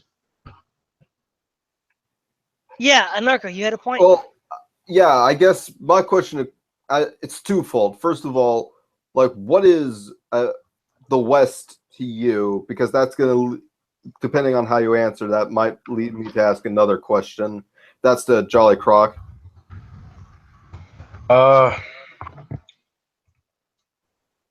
by and large, I mean, if you want the geographic area, it'd be Europe, basically, and the Anglosphere, which is like Canada, America, Australia, that kind of stuff, would be the West. It would Okay. not be. It would not be Israel. I don't think Jewish No. influence is Western. No, I would not say that either. So, yeah. But I guess my question was, do you think? Because to me, when I talk about the West, I'm mainly talking about sort of the values based on the Greco-Roman wisdom mixed with the mixed with Christian identity, basically. I'd sum it up as Socrates and Jesus Christ as like the two biggest figures in the West. And my question is, do you think those, and this question goes out to the whole group, do you think those ideals could refound themselves in other places across the world? In East Asia, they already have to a large extent. In Japan and in Latin America, they have to some extent. But I don't know, do you think that they could, if the West were to fall to degeneracy, could those values still live on in another country? I think Do you want to take this talk? I think it's possible. But how probable is another question. So let me give you an account. Right, we talk about degenerate cucks and all this stuff. Well, what was Europe like before Christianity? Well, before Christianity, the Germanic tribes and the Vikings were engaged in, and the Celts, human sacrifice. The Celts were also headhunters. They would cut off people's heads and display them. All sorts of degeneracy. The Viking tribes, the German tribes, according to Tacitus, would make a decision sober and drunk, and then compare the decisions they made to see which one was the best. Well, when they compared them, were they sober or drunk? I mean, it's an idiotic way to come to a conclusion. The way they attained justice was trial by combat, trial by fire, and trial by water, all of which is ludicrous. It doesn't determine guilt or innocence. The Romans were decadent. They had the bathhouses and sexual degeneracy and the gladiator games. I mean, the West was pretty degenerate and messed up. I mean, there's like borderline, Aztec Africa savagery. And, Christianity comes in and totally is a breath of fresh air and cleans out the house. And, Rome abolishes crucifixion, Rome abolishes gladiators. In the 11th and 12th centuries, the Norse are converted and they give up their genocidal Viking ways. I mean, the Norse population for 3,500 years did not have a written language until Christendom. This is like uber losers. But they changed, and so I would say the West 1,000 years, the Northern Europe 1,000 years ago was as backward as Sub-Saharan Africa, and the Roman Empire, as sophisticated as it was borderline Aztec sociopath, and yet still they were turned around. Now it was a long shot, but it happened. So I'm saying it is possible because the West was no better than Africa or Latin America today at one point, but it got better. And in part, it was due to Christianity and the Greek philosophical tradition. So it could happen elsewhere, but I think it's doubtful. It's possible, but not likely. Yeah, I'm worried Islam's going to become the new dominant force. Any of the other guys either want to answer How about that Matt? question? Yeah, you haven't spoken up yet. Why don't you maybe answer Jolly's question? I kind of forgot the question when you were answering. Do you think? My question was: do you think the ideals of the West could live on? It could refound themselves in other countries across the world? I think so. I mean, I guess the additional question is: how probable do you think that is? Okay, yeah, that's a different question. I mean, could it? Yeah, I mean, Alexander the Great spread Greek culture. Roman culture was spread through conquest. Greek culture was spread through conquest. Buddhism was spread along the Silk Road, trade routes, things like that. There's always ways to spread ideas, but I don't know. I mean, if the world itself collapses in such a way that nobody wants to hear them, can it, spread? I don't know. I don't know if I could even put a probability on that. Yeah, I think you and I agree, Matt. It's possible, but the probability is not that good at the moment. Yeah, Jolly, what are you gonna say? About the Western values, I guess. Could they come? Could they arise or something in another part of the world? I don't really think so. I don't think so. I think the reason why they're so relevant today, you see all these other places kind of adopting Western values. I just think they're doing it because the West is so obviously superior and could overpower them that they have to play along with it. But I don't think anyone really wants to do any of the stuff that the West seems to do. So no, I don't think so. I mean, maybe they could pop up, a little bit here and there, but no, I don't know. I don't think it's likely. I think we all agree that it's pretty pessimistic. But let me put it this way: if you lived, people tend to think that the European values cannot be exported outside of Europe, and thus far it's been ineffective. But I think that there's a problem here. North Africa and Turkey, Syria, and Palestine were part of the Roman world, and they were Western. For 1,000 years, Alexandria, a city in Africa, was the leading center of intellectual development in the world, from Alexander the Great to the Arab conquest. So they're not Europeans racially, but culturally they were. And they were indistinguishable from somebody in Rome or Britain, as far as the Roman culture. Well, I thought Alexander the Great had red hair, didn't he? No. I mean, I don't think he had red hair, but what I mean is the Egyptians, the indigenous Egyptians, the Syrians, the inhabitants of Asia Minor and North Africa, the Berbers, were thoroughly European. Augustine was one of the greatest intellectuals of any century, probably one of the greatest minds of the first millennium AD. And, he grew up in North Africa amongst, Berbers and Phoenicians. And yet he was a fully European Roman. Clement grew up in Egypt, fully Europeanized. So it is possible. It's just not likely. That's the problem. Someone have a fan on in the background? Yeah, I don't know what that was, but I think that maybe to refocus it a little bit on philosophy. I think the root philosophical problem is nominalism, the denial of universals.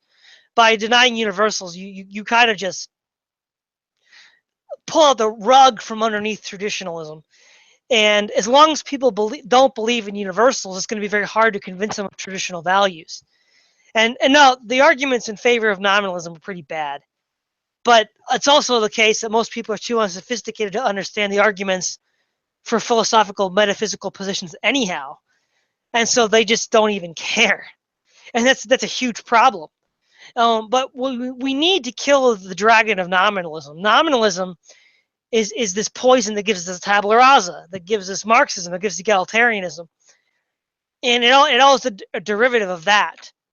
And even nihilism is a derivative of nominalism, because for nihilism, there's no morality, doesn't exist. It's just there's no morality at all. But that's a derivative of no forms, the denial of universals. So the denial of universals, I think, is the beginning of most of our problems of the current era, and it needs to be thoroughly discredited. It has not been done yet. Communism was discredited with the collapse of the Soviet Union. National Socialism and fascism were discredited with the collapse at the end of World War II. There really hasn't been a takedown of liberal values, but more specifically, the ideological foundation of liberalism, which comes from nominalism. And I think there needs to be sort of a proactive attempt to explain where these ideas come from, why they're harmful, why they're false, and then expose. See, it's like imagine you have an upside down a ladder, and you take out the rungs from the ladder falls down. The Dave is fond of saying that politics is downstream of culture, which is true, but everything is downstream of philosophy. Philosophy is the wellspring of the river. It's the head of the river, and everything is downstream of philosophy. And the West has been the quote unquote good guys, the traditionalists, have been woefully inadequate in their battle on the most important front of all, the front of philosophy. And I think an attempt to within the Christian context, we've had a lot of improvement in the past 30, 40 years with philosophers like William Lane Craig, Alvin Plantinga, Moreland, and Van Inwagen and others who have taken the fight to the atheist, materialist, humanists at a very sophisticated level. We're at the point now that Christian philosophers are probably the most sophisticated philosophers out there right now. 50 years ago, that wasn't the case.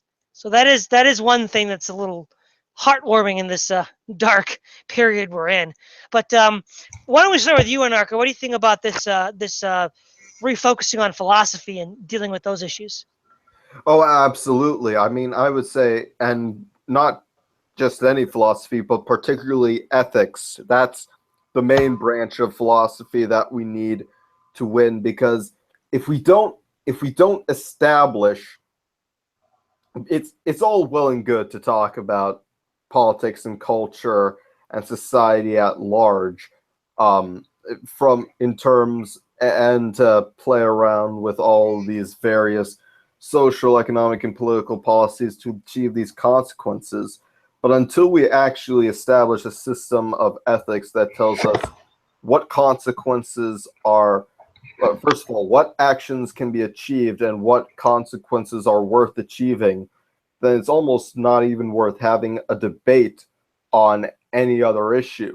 If we can't even establish, when we're about to have a conversation about what the good policy is to have, is to achieve, then we have to first establish the definition of good. And if it's not established in traditional Christian deontological roots, then we're essentially going to lose every single time, because we'll have ceded ground on the most important issue to our foe, and it's always going to be an uphill river, because we'll always be arguing on shaky grounds, because we're going to be trying to argue for the best consequences. We're going to lose because our enemies will already define the best consequences as, getting the most, eating the most food, getting the most money, getting the most material resources, the most superficial pleasures will basically be all we prioritize, and nothing else will even matter because we'll have lost every battle before it even begins. Yeah, that's very important. Matt, what do you think? What do you think about this line of argumentation? The original one about philosophy? Yeah. Yeah, I mean that's basically what I started off the discussion by saying at the very beginning is the entire presupposition is in terms of economics and just increasing everybody's standard of living, efficiency, efficiency, efficiency, and until we have something to challenge that core idea, we're not going to get anywhere because if we're always fighting the battle on its terms. Well, you can't challenge it from within economics because it's currently dominating economics. So you have to do it using traditional political economy or philosophy. So I mean, I absolutely agree. Yeah. Now, Jolly, you're kind of the least philosophic amongst the bunch of us. What do you think about this? Well, I take that as an insult, Todd. Thank you very much, I guess. No, I wasn't Um, insulting you, but you tend to be more pragmatic, more brass tacks kind of thing.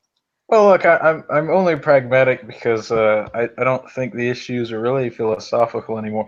Oh yeah, they're philosophical. People are rejecting philosophy. They're rejecting capital T truth and stuff like that.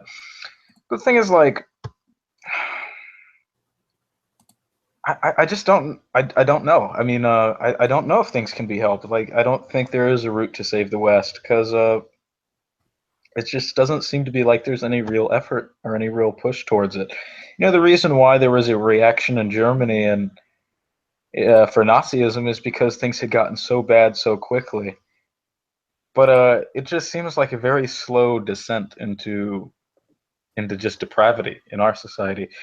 And in places like America, there are not really America's days as a first world country is very limited, and no one seems to really care about it. And when I'll talk about stuff like this, I'll talk about the stuff like we're talking about right now, and when people hear it in public or anything like that, or if I have friends that I talk to about it, uh, they've always gotten mad at me. I haven't met a single person in real life who would have, except my dad, who would have agreed with me on any of these things. So the thing is, I just don't know if this is like if this can be solved by reasoning with anyone. I think either it's going to have to get really bad, and people are just going to have to wake up. They're going to have to learn through pain, or nothing's going to change. I do got to go pretty soon here, but I will say one more thing. I think a lot of Western European countries are probably actually done for. I think places like France and probably Germany, I think they kind of just committed suicide. I don't think there's really any coming back. You can say, like, maybe there's still hope, and I don't know, maybe. But the demographics have changed pretty radically in such a very short amount of time. Really, like, you can't go back to an ethno state when a lot of your population is now non-native. And having huge portions of non-native people is basically lethal to your culture. And I'd say, look at American culture. I mean, whatever culture that was there has now been permanently killed because of the foreigners being brought in. It's the same with Europe. I mean, I think France and Germany have probably permanently killed their cultures from the stuff that they've done. And it would basically kill their society to reverse this. Yeah, what do you want to say, Todd? Yeah, the point you make about immigration is very interesting. In the book of First Maccabees, which is in the Deuterocanonical books of the Bible, the idea of ethnic invasion as a kind of genocide is explicitly stated. Antiochus Epiphanes, the Syrian Greek king, floods Israel with non-Jewish people in order to destroy the ethnic makeup of the country. And that is one of the justifications that Matthias and Judas Maccabeus used to revolt against the Greek Syrians in the first place, is that they're flooding our people with foreigners trying to destroy our country. I mean, it was like 2,000 years ago, and they were aware of it then. That really is the case. And Mauritian Struggle, you just joined. Do you have anything you want to add to this? I was red playing you a lot earlier today, so. Well, I wouldn't. I mean, it was a discussion, yes, but honestly, I've only just gotten in here. I'm not really sure whereabouts we are in a discussion, and I'm a little bit inebriated. So I think I'm going to sit back a little bit, and I'll chime in as and when I think my input would be constructive. Well, basically, let me just give you the 411 on what's been going on. We've been talking about what is the root cause of the disease affecting the West, and then B, what is the medicinal cure that we need to take to if we want to get healthy again. Yeah. That's sort of the two parts. So maybe what are your perspectives, Marushan, on what made us sick and what medicine we need to take to get better? Well, that's a long story. I think there's many things that have obviously contributed to the current situation within the West where we are declining. But I would say that the strongest thing that has contributed to our decline has been the subjectivity of our morality and the subjectivity of our cultures, which means that they can be overtaken by different ideology, well, different cultures and different moralities, which they can compete with us on even footing in our own view. But to those who hold those values, they're of course superior, and thus they have more strength. But it's like talking about one cause for the fall of Rome. That's not the entire story. There's all sorts of things beyond this abandonment of objective moral values and the discipline of society. I'd say there was far more to it, like say, for instance, maybe the overeducation of society, meaning that the quality of degrees has dropped. We could be here all days. We could write book after book after book after book on just the causes. But I think the one that I would place as the predominant cause would be the decay of our society and morals in general. Now, yeah, okay. So maybe what do you think? Oh yeah, sorry, Jolly. Yeah, you wanted to say something, Jolly? Very quickly. The thing I got to go after this. The thing is, why has things come to this? The thing is, this isn't like unique. Okay, empires have gotten decadent and degenerate before. Now, what happened when those empires got decadent and degenerate? Well, they collapsed because once you become so weak at your core, you'll get overrun. Now, the West hasn't done this because, well, it has different technology that changes how the game is played. Basically, it's kind of like in 1984, how the three governments they can basically keep things going. Was Oceania, Eurasia, and something else? They can basically keep things going indefinitely because of the amount of technology that they have. When in the past, empires would have collapsed because they would have had to face reality. I think the modern time, you don't really have to face reality. You can keep things limping on for much longer than would normally be possible. The thing is, we would have been conquered by Islam if this was like 1,000 years ago. But the thing is, we have such a huge technological advantage that Islam can't really fight us. I mean, we can't be beaten in a straight up military conflict. No matter how weak we get, we still can't be beaten. Look, So if I can interject for a second, I don't think the real problem is Islam. I think the real problem is more the sort of Marxism and the concepts of, say, cultural Marxism, as we call it on the internet, rather than the reality of the Frankfurt School. I think. Well, the real problem, I think, problems in Islam. Well, no, I know I think you're right, but the real ethnic displacement is probably either the biggest or the second biggest problem. Now, in my opinion, the problem that's causing all this, the source, is that the only way you can get virtue is through struggle, and there is no struggle. So that means you don't get virtue. So, I mean, I think it just comes down to that. I think simply people don't have hard lives, and because of that, they're not forced to actually behave like good people. I mean, it's the whole. Have you seen the?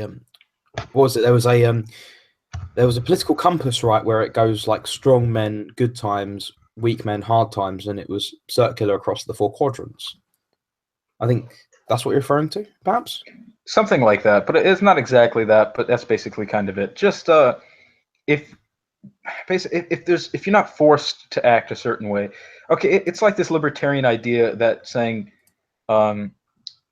we should just let people do anything they want.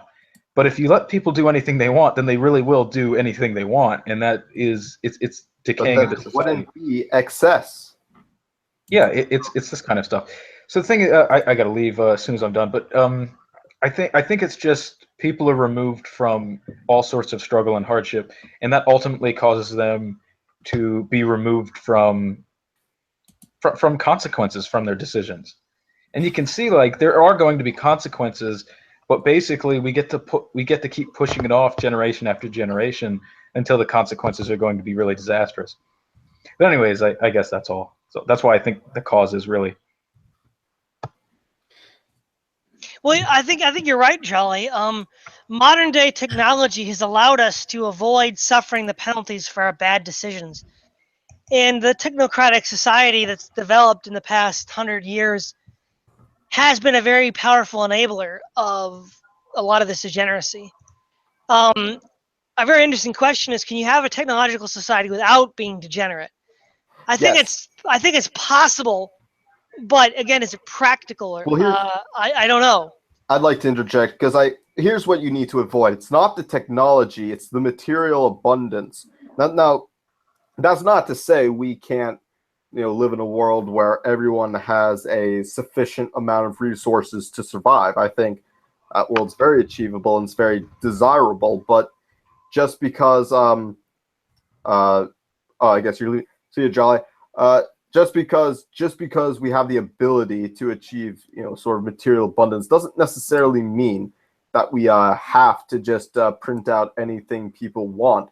Remember, technology gives us the capability, but we are still rational actors. We still have free will, and we are still making choices. We can choose to opt out of using technology to alleviate all hardship, or at least alleviate the need for.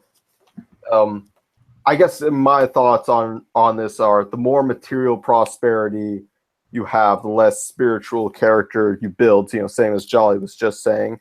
And that's the thing. I don't think more advanced technology, I don't think less advanced technology, I should say, is avoidable. I think we're kind of stuck with that reality. But we can choose what we do with it, and we don't have to just give anyone anything they want when that will destroy our chance to actually build character.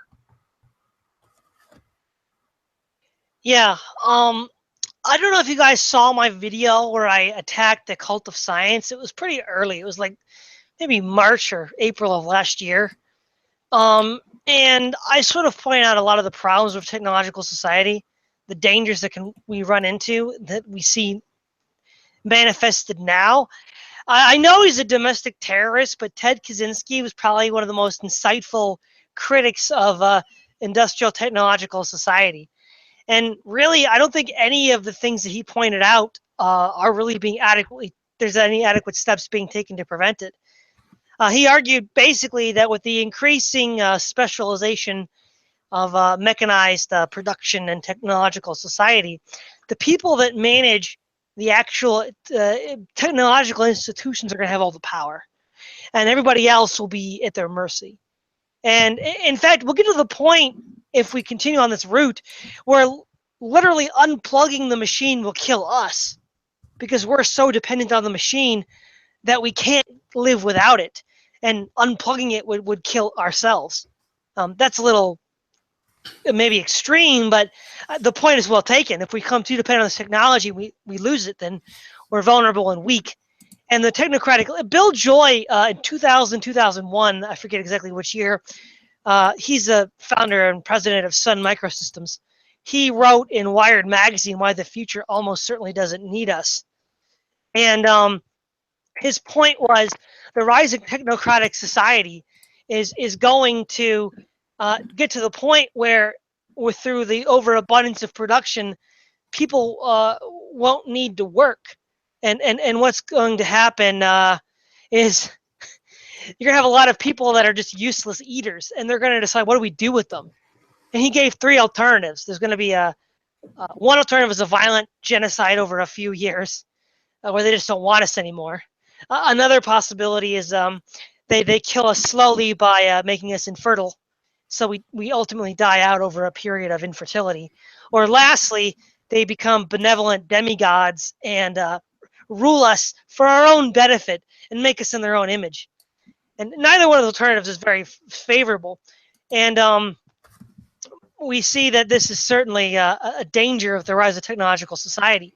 And the other thing is, with the rise of technological society, is especially with corporations. One of the things that I remember was that Jack Donovan, I think he was being interviewed by Richard. Him and Richard Spencer were on this one Radical Journal podcast, and he said like corporations are one of the biggest pushers of this sort of like sexual degeneracy and gender confusion, and it's true because he pointed out that the corporations want a bunch of interchangeable cogs. And, you know, if you have discrimination based on race, sex, class, or gender, then it makes it difficult for them to, you know, close down a factory in Michigan and build one in, you know, Chiapas, Mexico, and then move somebody over there to do the job. So they want to have a whole bunch of androgynous, deracinated, people, identityless people they can shuffle around the world for the corporations. And that's terrifying, but it's also true because we see that all around us today. And it goes back to Spengler, of course, who identified capitalism and communism as not mortal enemies, but more of Two a sides of the same same coin. coin. It's kind of an inter-family squabble. Like they're related, you know, by blood, but it's like, you know, when two brothers fight it out for the throne, you know, It's like, it's I think one like figure that's very popular on the alt-right, saw him on Black Acid Lizard's channels, Norman Lowell. He's had a quote that went like, transnational capitalism is the apex of communism. I believe that's more or less what yeah, he said. yes. Yeah, exactly. During the New Deal, I forget his name, but I forget the exact guy. But there's this New Dealer that said, if the American economy is managed by 11 experts, it's no different than the Soviet economy being managed by commissars. Oh no, for the Soviet Union, basically Fordism, which was the it was the Taylorism of the 20th century that basically Ford basically literally wrote the book on how, at least I think he wrote a book anyway, on how to reduce the worker into a tiny little linchpin, a little cog to make all the products of society. The Soviets basically copied that entire model when producing their planned economies. They copied an industrial capitalist, like the basic idea, almost word for word. Well, exactly, and you bring up a good point here with the Soviet economic model, and making man a cog. The Catholic philosopher of the 20th century, Ivan Illich, makes the distinction between pre-modern and modern understandings of labor. In the pre-modern world, and the term he uses is instrumentality. In the pre-modern world, a tool was seen as an extension of the user. So in the Middle Right. Ages, And let's look at a sword. A sword today would be seen as a generic cutting device, totally abstracted from any sort of class or class use. But in the Middle Ages, a sword was a cutting device, of course, or a stabbing device, but it was not independent of the nobility. You didn't conceive, the tool wasn't conceived in abstraction from the actual class that used it. A hammer was seen as a part of a carpenter or a blacksmith. It was part of your identity. It was an extension of yourself. Right. And Whereas today, yeah. it's different. Today, man serves the machine. The human cog serves to feed the machine of corporate Right. capitalism. Exactly. Go ahead. And to give Karl Marx some credit here, you not only was your tool an extension of yourself, but your product was a manifestation of your labor. Whereas nowadays, people don't manifest. Like, what do the 2,500 people in a single factory does their labor truly manifest inside the product? No, they're completely alienated from their work. They're just following a program like a robot, and their humanity has been completely sucked out. They don't see themselves in their work. They work to survive. They don't, work to live, not live to work. Or no, But you know what I Well, mean. actually, funny you brought that up. There was when I used to watch the History Channel before it got all cucked. I mean, it was kind of good back in the '90s. The History Now it Channel, sucks. the History Yeah, Channel, yeah. yeah. It was in the '90s. They had a lot of Greek and Roman stuff. It was kind of cool. They had I like think they Leonard do Nimoy and aliens now or something. well, not only that. There's just like the whole World War II stuff. The Yeah, Nazi fetish. It's all cucked. But there was this one sort of like I don't know what it was, kind of a commercial. I don't know what you'd call it though. There was this Spanish dancer, and she said that you in America live to work, and we work to live. And I'm like, yeah, that's why America's the global superpower, and you suck because I mean, when I say that we live to work, I don't mean living to work in some sort of a cog in a machine, but in the same way that a craftsman works and pours his heart out into his product, and it's a part of himself. Like when he creates something, it is a part of exactly. that level of commitment, focus, and work. Um, is the benchmark of economic productivity and economic survivability. We don't have that. People when No. they work, they don't feel like they're imputing their own essence into the product. And it's in Um, every industry too. Like even doctors feel less of a connection with their patients than they would in the olden days. Even doctors that failed to revive their patients would still see their progress in curing their patients.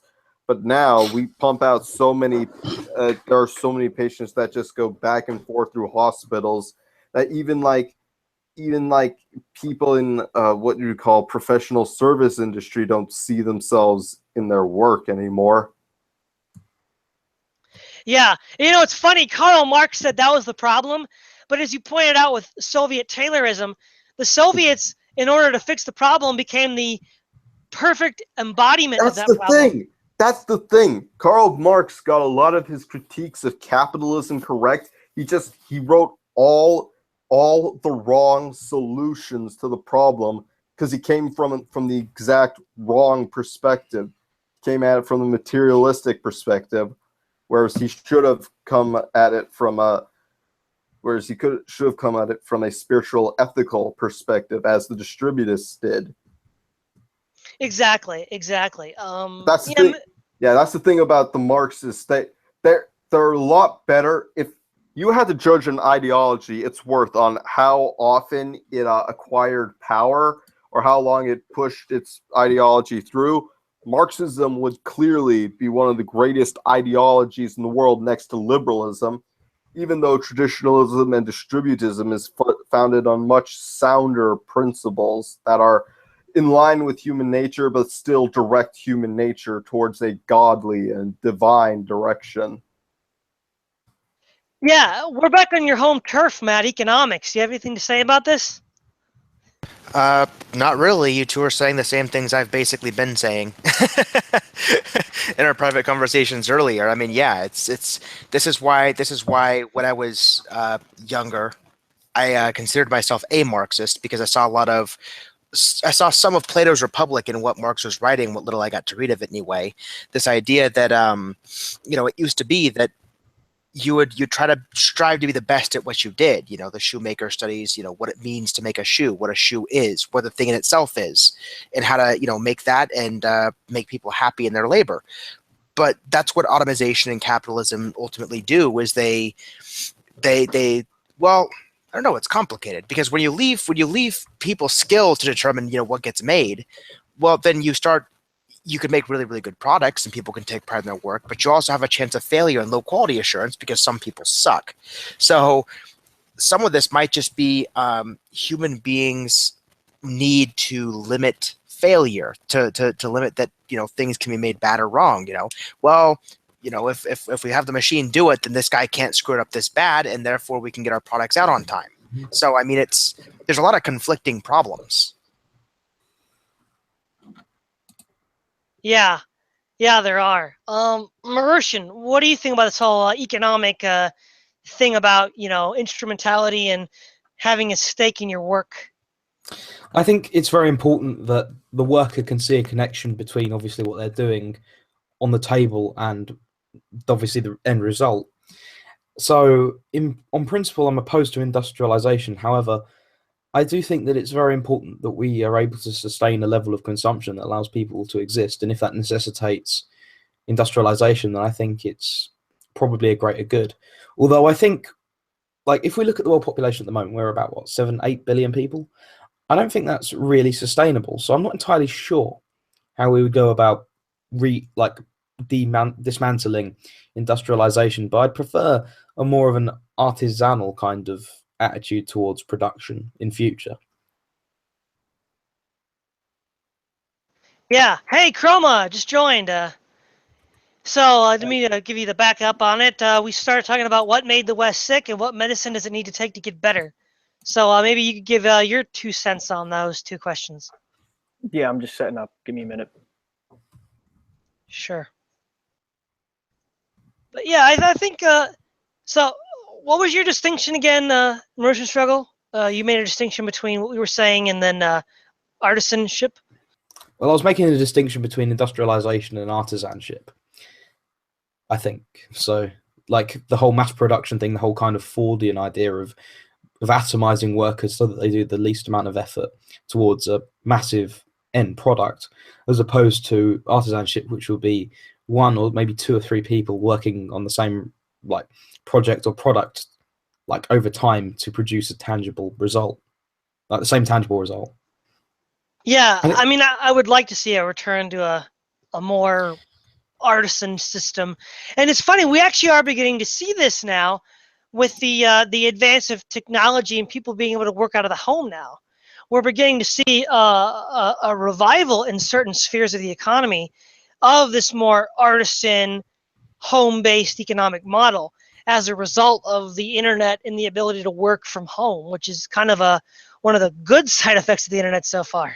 I mean, me and my friends, for instance, because we are like software engineers. We're actually working on a software startup, so we're kind of part of that sort of cottage industry of software.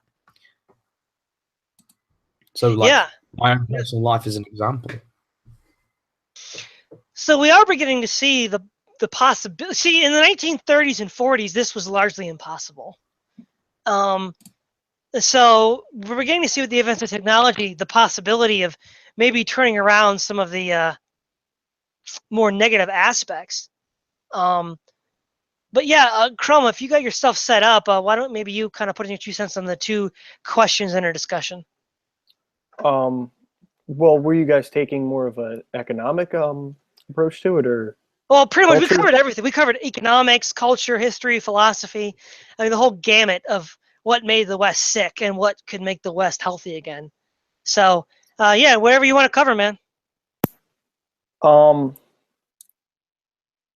Yeah, I don't know. I think it's a combination of Just don't say the Reformation. well, sort of is. It's what is that called? We're separating ourselves from tradition, and that's really when you lose where you come from. You know, you lose sight of where you're going. Does that make sense? Oh yeah, totally. That's essentially, you know, in a big picture of a big, you know, in the big picture. It's kind of like this. It reminds me of this dead reckoning used to guide ships. Like instead, if tradition is sort of studying the patterns of the stars and trying to measure where you are from where you've been through your distance from various patterns of stars, modernism is dead reckoning, where you just try to guess where you are at the moment, and then from that guess try to figure out where you're headed next. Basically, it's start from one false premise and then you go from the next to the next to the next, always looking at the newest premise available. Whereas what intelligent people trying to map out the course of the direction we want to take with civilization try to use an objective marker that we can figure out where we are in relation to where our ancestors have been. Right, right. And you see this a lot more in the Eastern countries like Cambodia. Well, the countries that are trying to that are developing, they call them the third world countries. That's what, like, Bartok, my icon. That's what his whole deal was. It was the industrialization of Europe. He saw these railroad tracks going up, these telegraph wires, and he was afraid that people were going to lose their traditions, their culture, all of those things that kept them to that connected them to their land.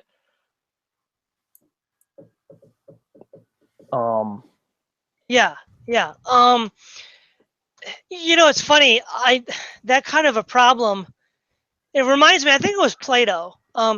He argued that the increasing of the written word would be dangerous because it would people would lose their ability to memorize.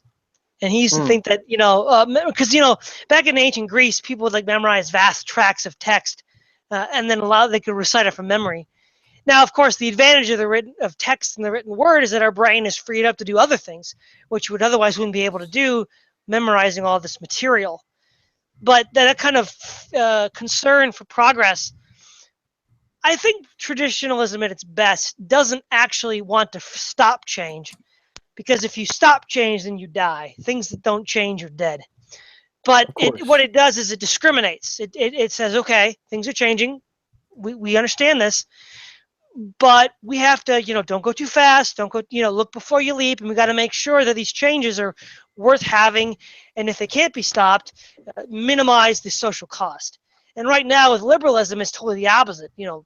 Pedal to the metal, full throttle, and just who cares what happens? We just got to change. Classic example is Rhodesia in South Africa. You got to get rid of white minority rule. Just get rid of it.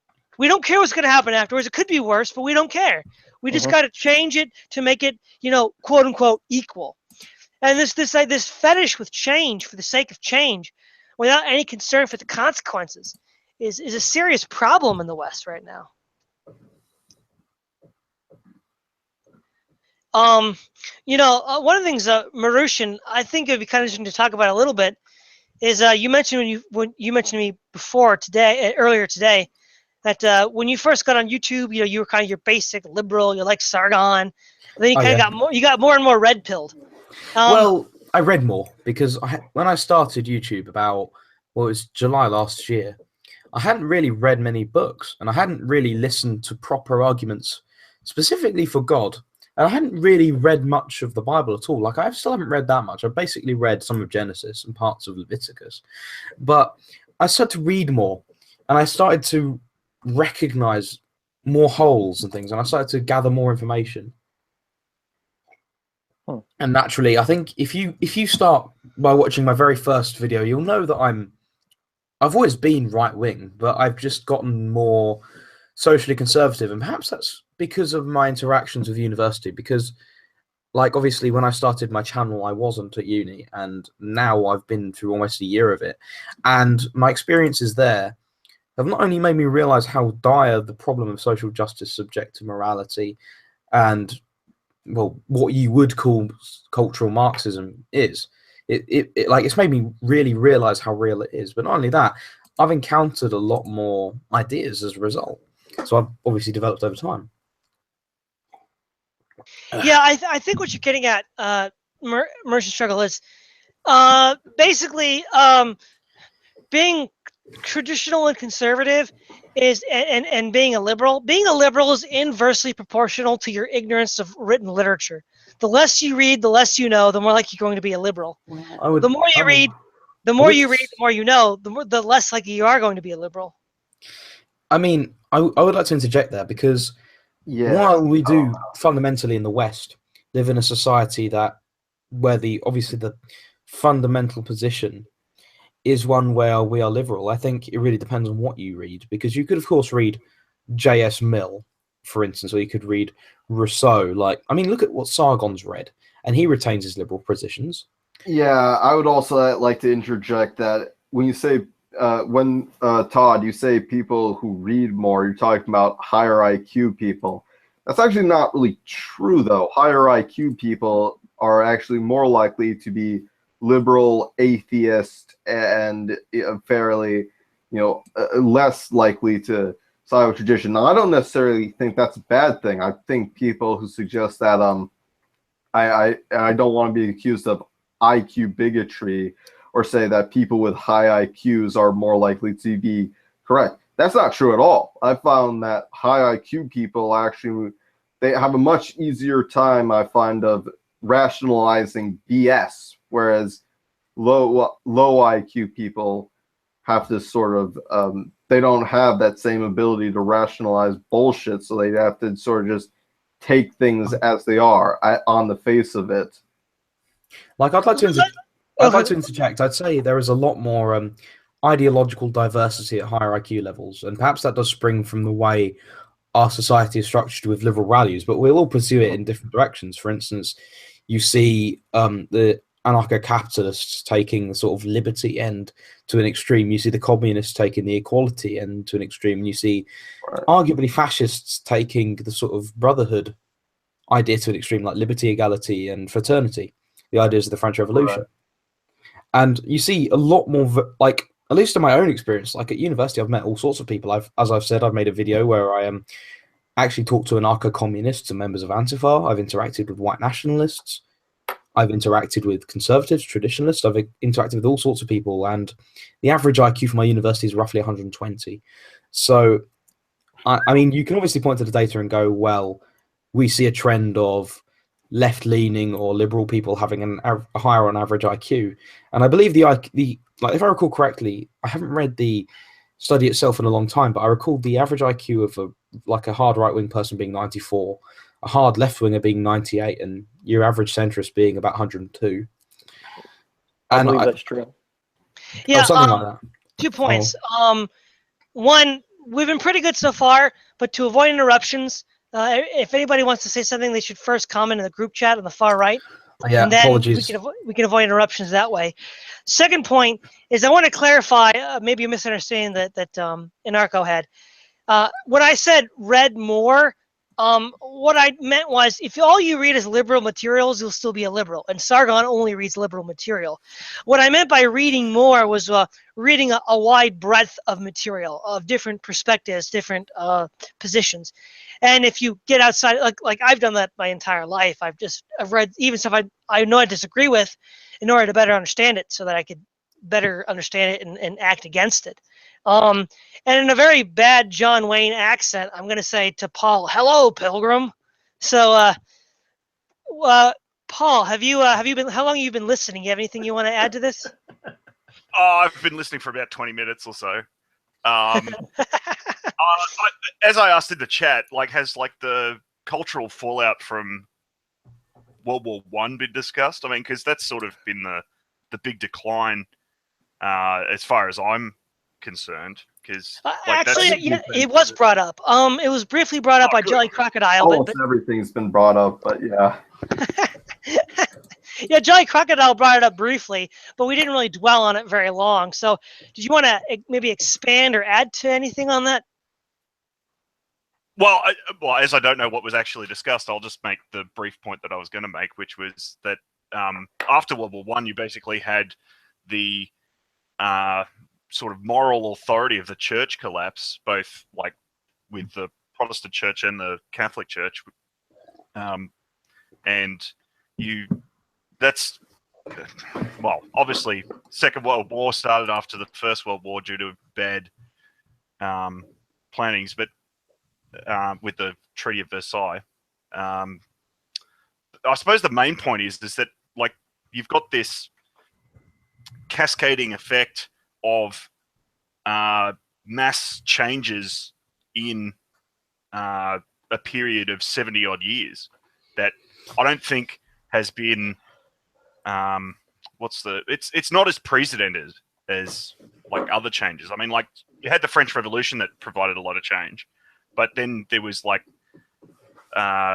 70 odd year period of minor cultural change. Like it wasn't instantaneous. Yeah. We just got another person join. Blackjack. Is that Blackjack Pershing is your avatar? Yeah. So how long have you been listening, Blackjack? You have anything you want to add to the conversation? No, I've been listening about 5 seconds, so I had no idea what you're talking about or anything. We're talking about why the West is sick, what made it sick, and what antidote does it need to take to get healthy again.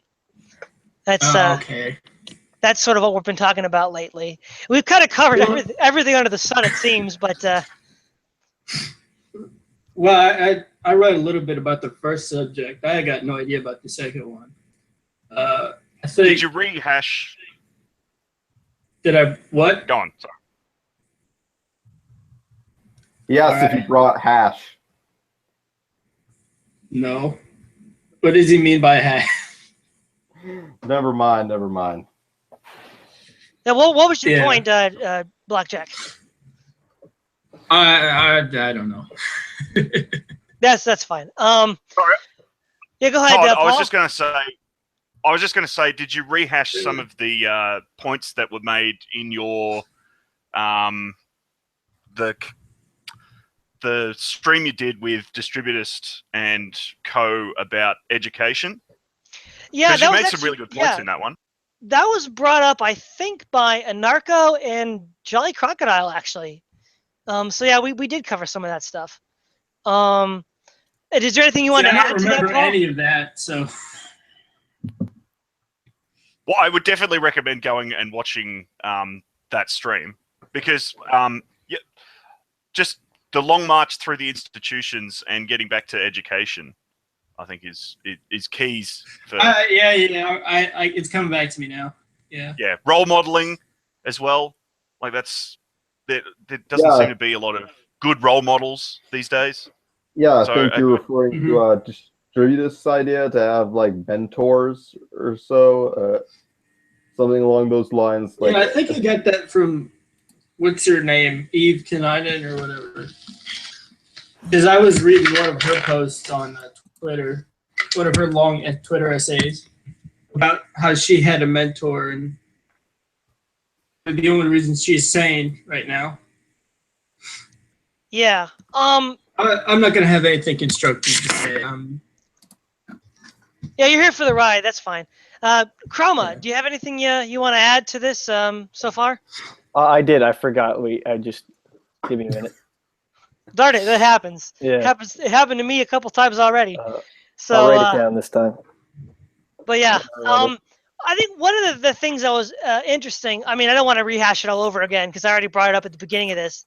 But earlier today, you and I, at Immersion Struggle, we're talking about the two cuck questions, and we brought that up earlier. But that I really think that's kind of a bellwether. It kind of determines where you are in the scale, and it does help organize where you are on the scale. But I think one thing that hasn't been brought up yet, and I think it would be helpful to explain how we got to this state.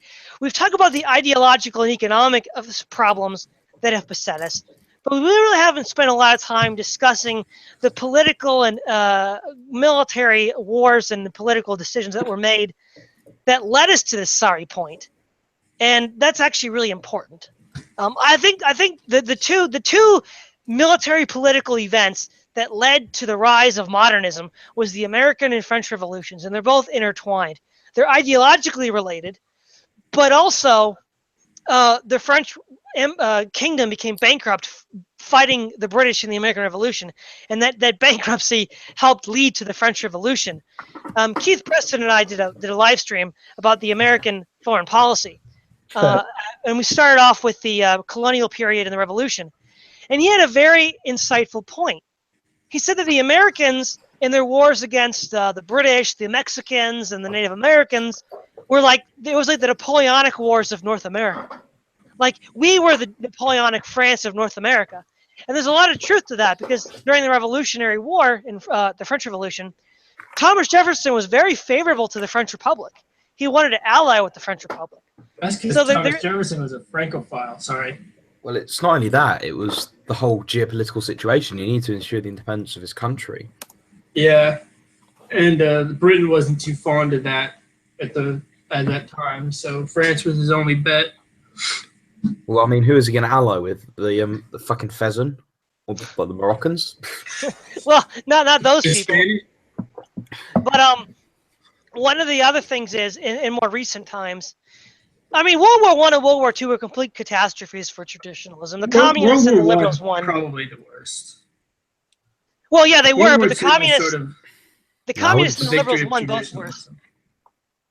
I think the 30 Years' War was arguably the worst because that's what ultimately provided Well, the whole the Protestant backward force. Reformation, really. But True. It was the Luciferians. The Lucifer. I'm gonna block you, Chrome. I'll watch What? it. Free fucking Catholics, get off my stream. Free. All right, okay, hold on. We're going into toxic realm. We got to get center but- yourself. no, we're Chrome. not there yet. I just- We That's not got what I 2 more meant. mile markers. Okay, I okay. just think Protestantism was That's- just. Hey, guys.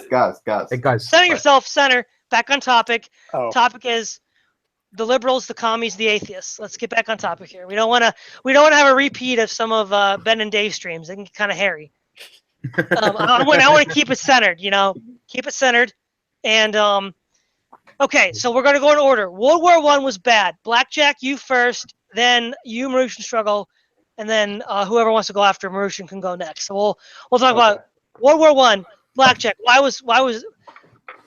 How did that mess everything up? It sort of finished off. Fritz has this thing where he says it finished off Christian unity. That's a lie. That was long dead and buried a while ago. World War I is bad because it sort of showed an inherent weakness in what was then the traditional order. Basically, all of Europe went to war because of monarchies. Excuse me, all of their intertwined friendships that were supposed to stop this kind of event, or that kind of event rather, really didn't, and it sort of dealt a blow to what was seen as the traditional order, especially in Russia, which suffered immensely during the war and after it, the war.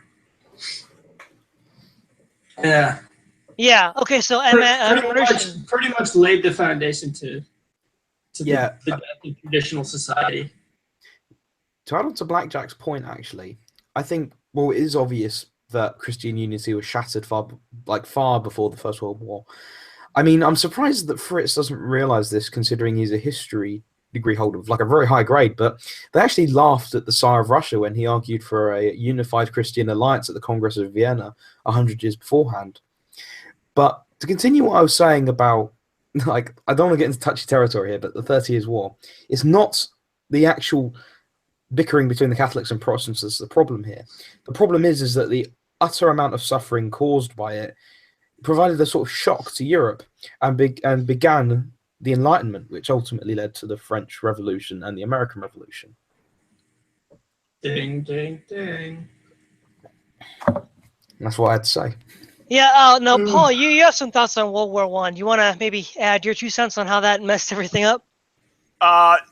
Yes, but I'm actually just trying to find the words of Peter Hitchens has written on this, and I've actually got his book, Rage Against God, because I remember him putting it far more eloquently than I can. So if you give me a moment, I'll see if I can find it.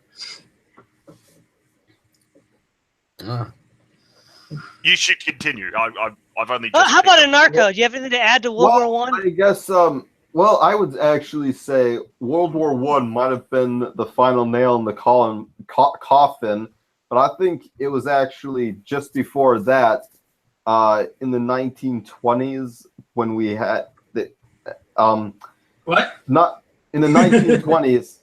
Sorry, I kind of choked on my own words there. I mean, you already mentioned, Todd, the Weimar Republic. That was where That was after World War One. Oh, I mean, yeah. Excuse me. I was thinking of World War II. Yeah, I would. But even looking before World War I, we saw seeds of what was going to come later in the 1920s. So, with especially with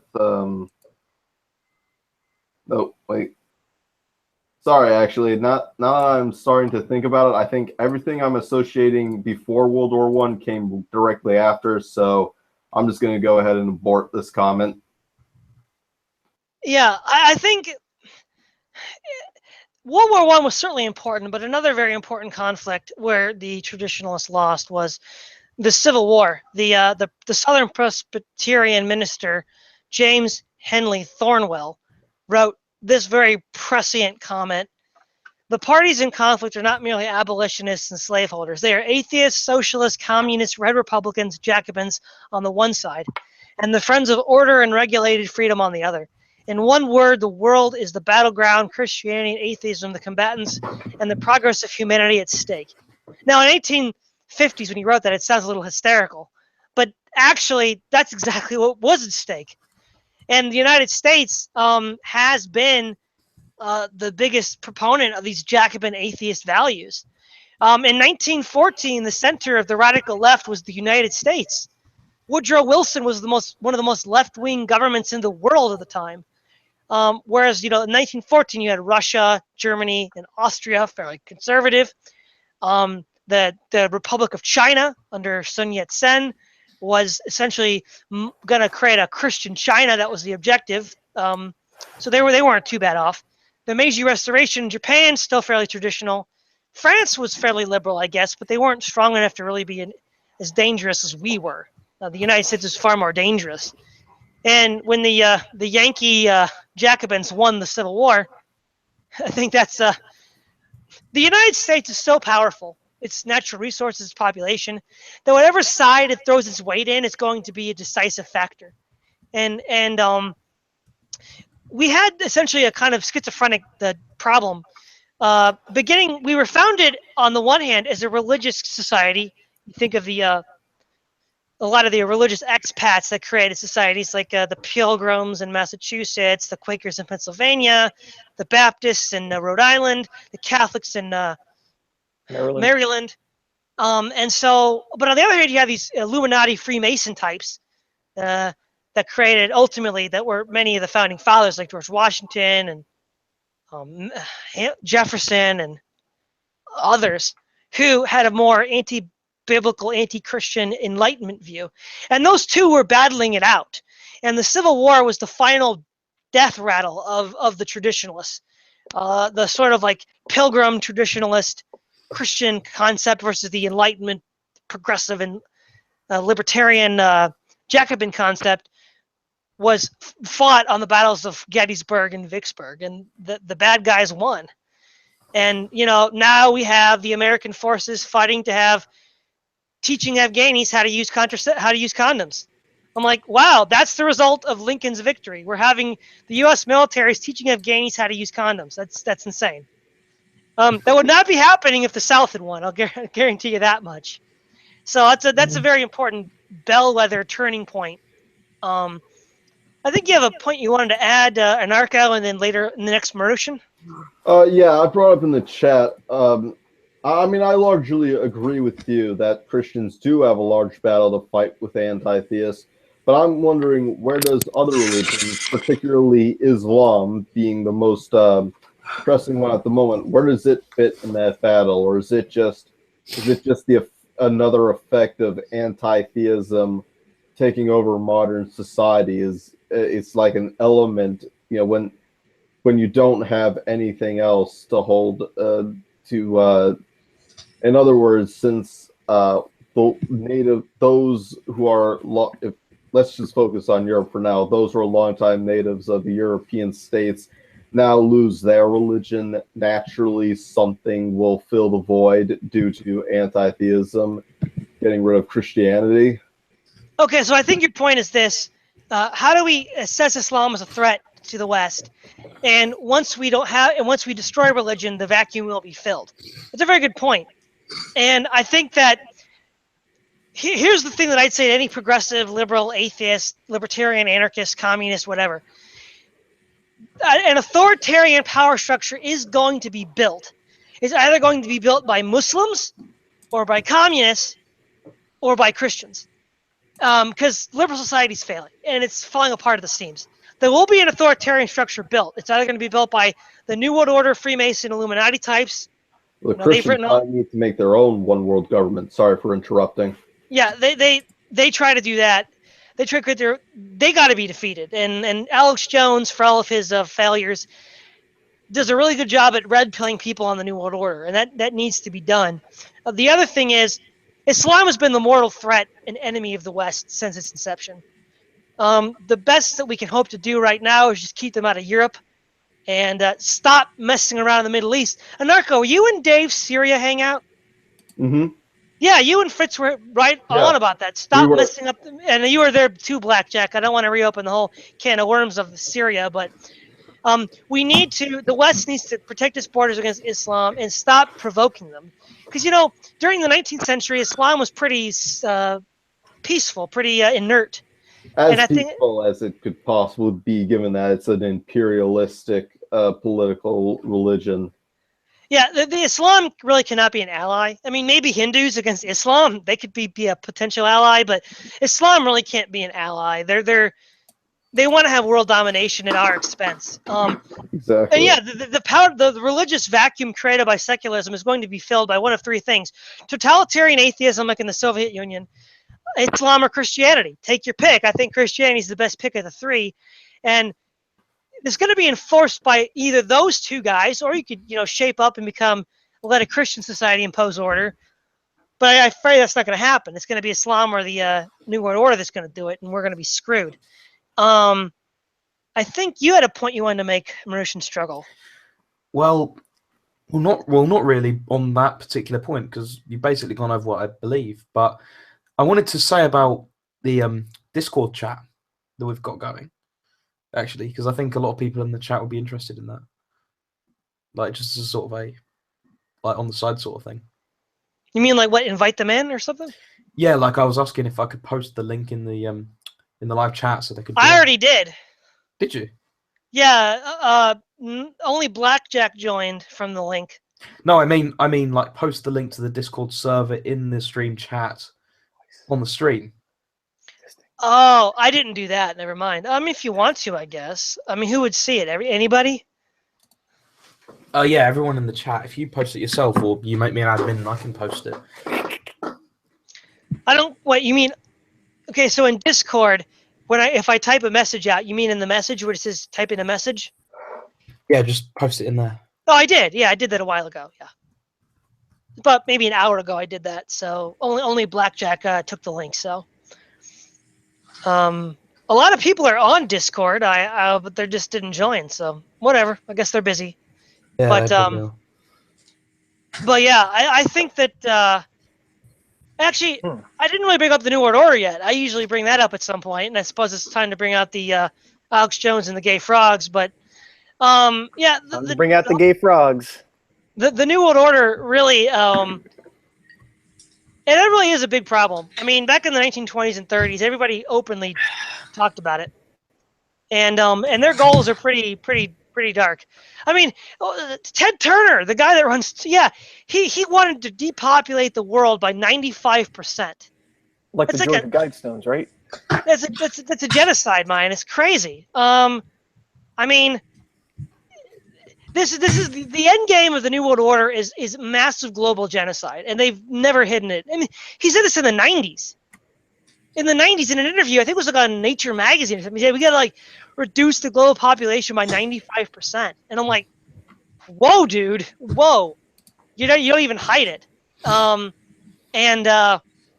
It's like, yeah, the New World Order is essentially, it's essentially a Luciferian cult trying to vie for world domination. With a lot of the WikiLeaks, we heard about the spirit cooking and the really weird things like Pizzagate and all this crap, and people hiring child prostitutes. That's all come out now. Alex Jones has been talking about that for the past 20 years, and now a lot of it came out with a lot of the WikiLeaks stuff and the hacks, and that's good. People are hopefully have the information they need to figure that out. But that element is an element that also has to be considered as well. I think you wanted to say something, Mauritian Struggle? I don't think I did, but okay. Okay, I thought maybe you wanted to say something else, but yeah, the new World Order and their Luciferian agenda. This is actually a point that oddly enough, Stefan Molyneux is coming closer to this principle of Luciferianism. And what I mean by Luciferianism is there's a term, I think it was Leo the 13th, I might be wrong, but the Pope Leo the 13th said that the Latin term non seriam, I will not serve, is the eternal cry of Lucifer, which is true. And libertarians and Marxists both echo the eternal cry of Lucifer. Now, you may not, the Luciferian agenda, you may not believe the devil's real, like some of the hard death metal rock bands. They don't believe he's a real person, but they still advocate the Luciferian agenda. A lot of them are Catholic, actually. Yeah. I wouldn't necessarily. I don't know about the libertarians and the communists. They at least have principles. I don't agree with their principles, but they at least have principles they hold to. When I think of modern day Luciferians, the closest I can think of would be egoists of the Max Stirner variety, and all the ilk associated with that. The Nietzschean nihilists, the Randian laissez-faire capitalists, and then of course you have the Anton LaVey, founder of the Church of Satan, who's just taking it all to its most obvious conclusion. So I would say if there was an ideology you had to characterize as the most non-serviam, that's what I would go with. And libertarians and communists have inklings of that, but they can never go the full way because they still have their principles that they need to hold to, their inklings of Christianity that they need to latch on to.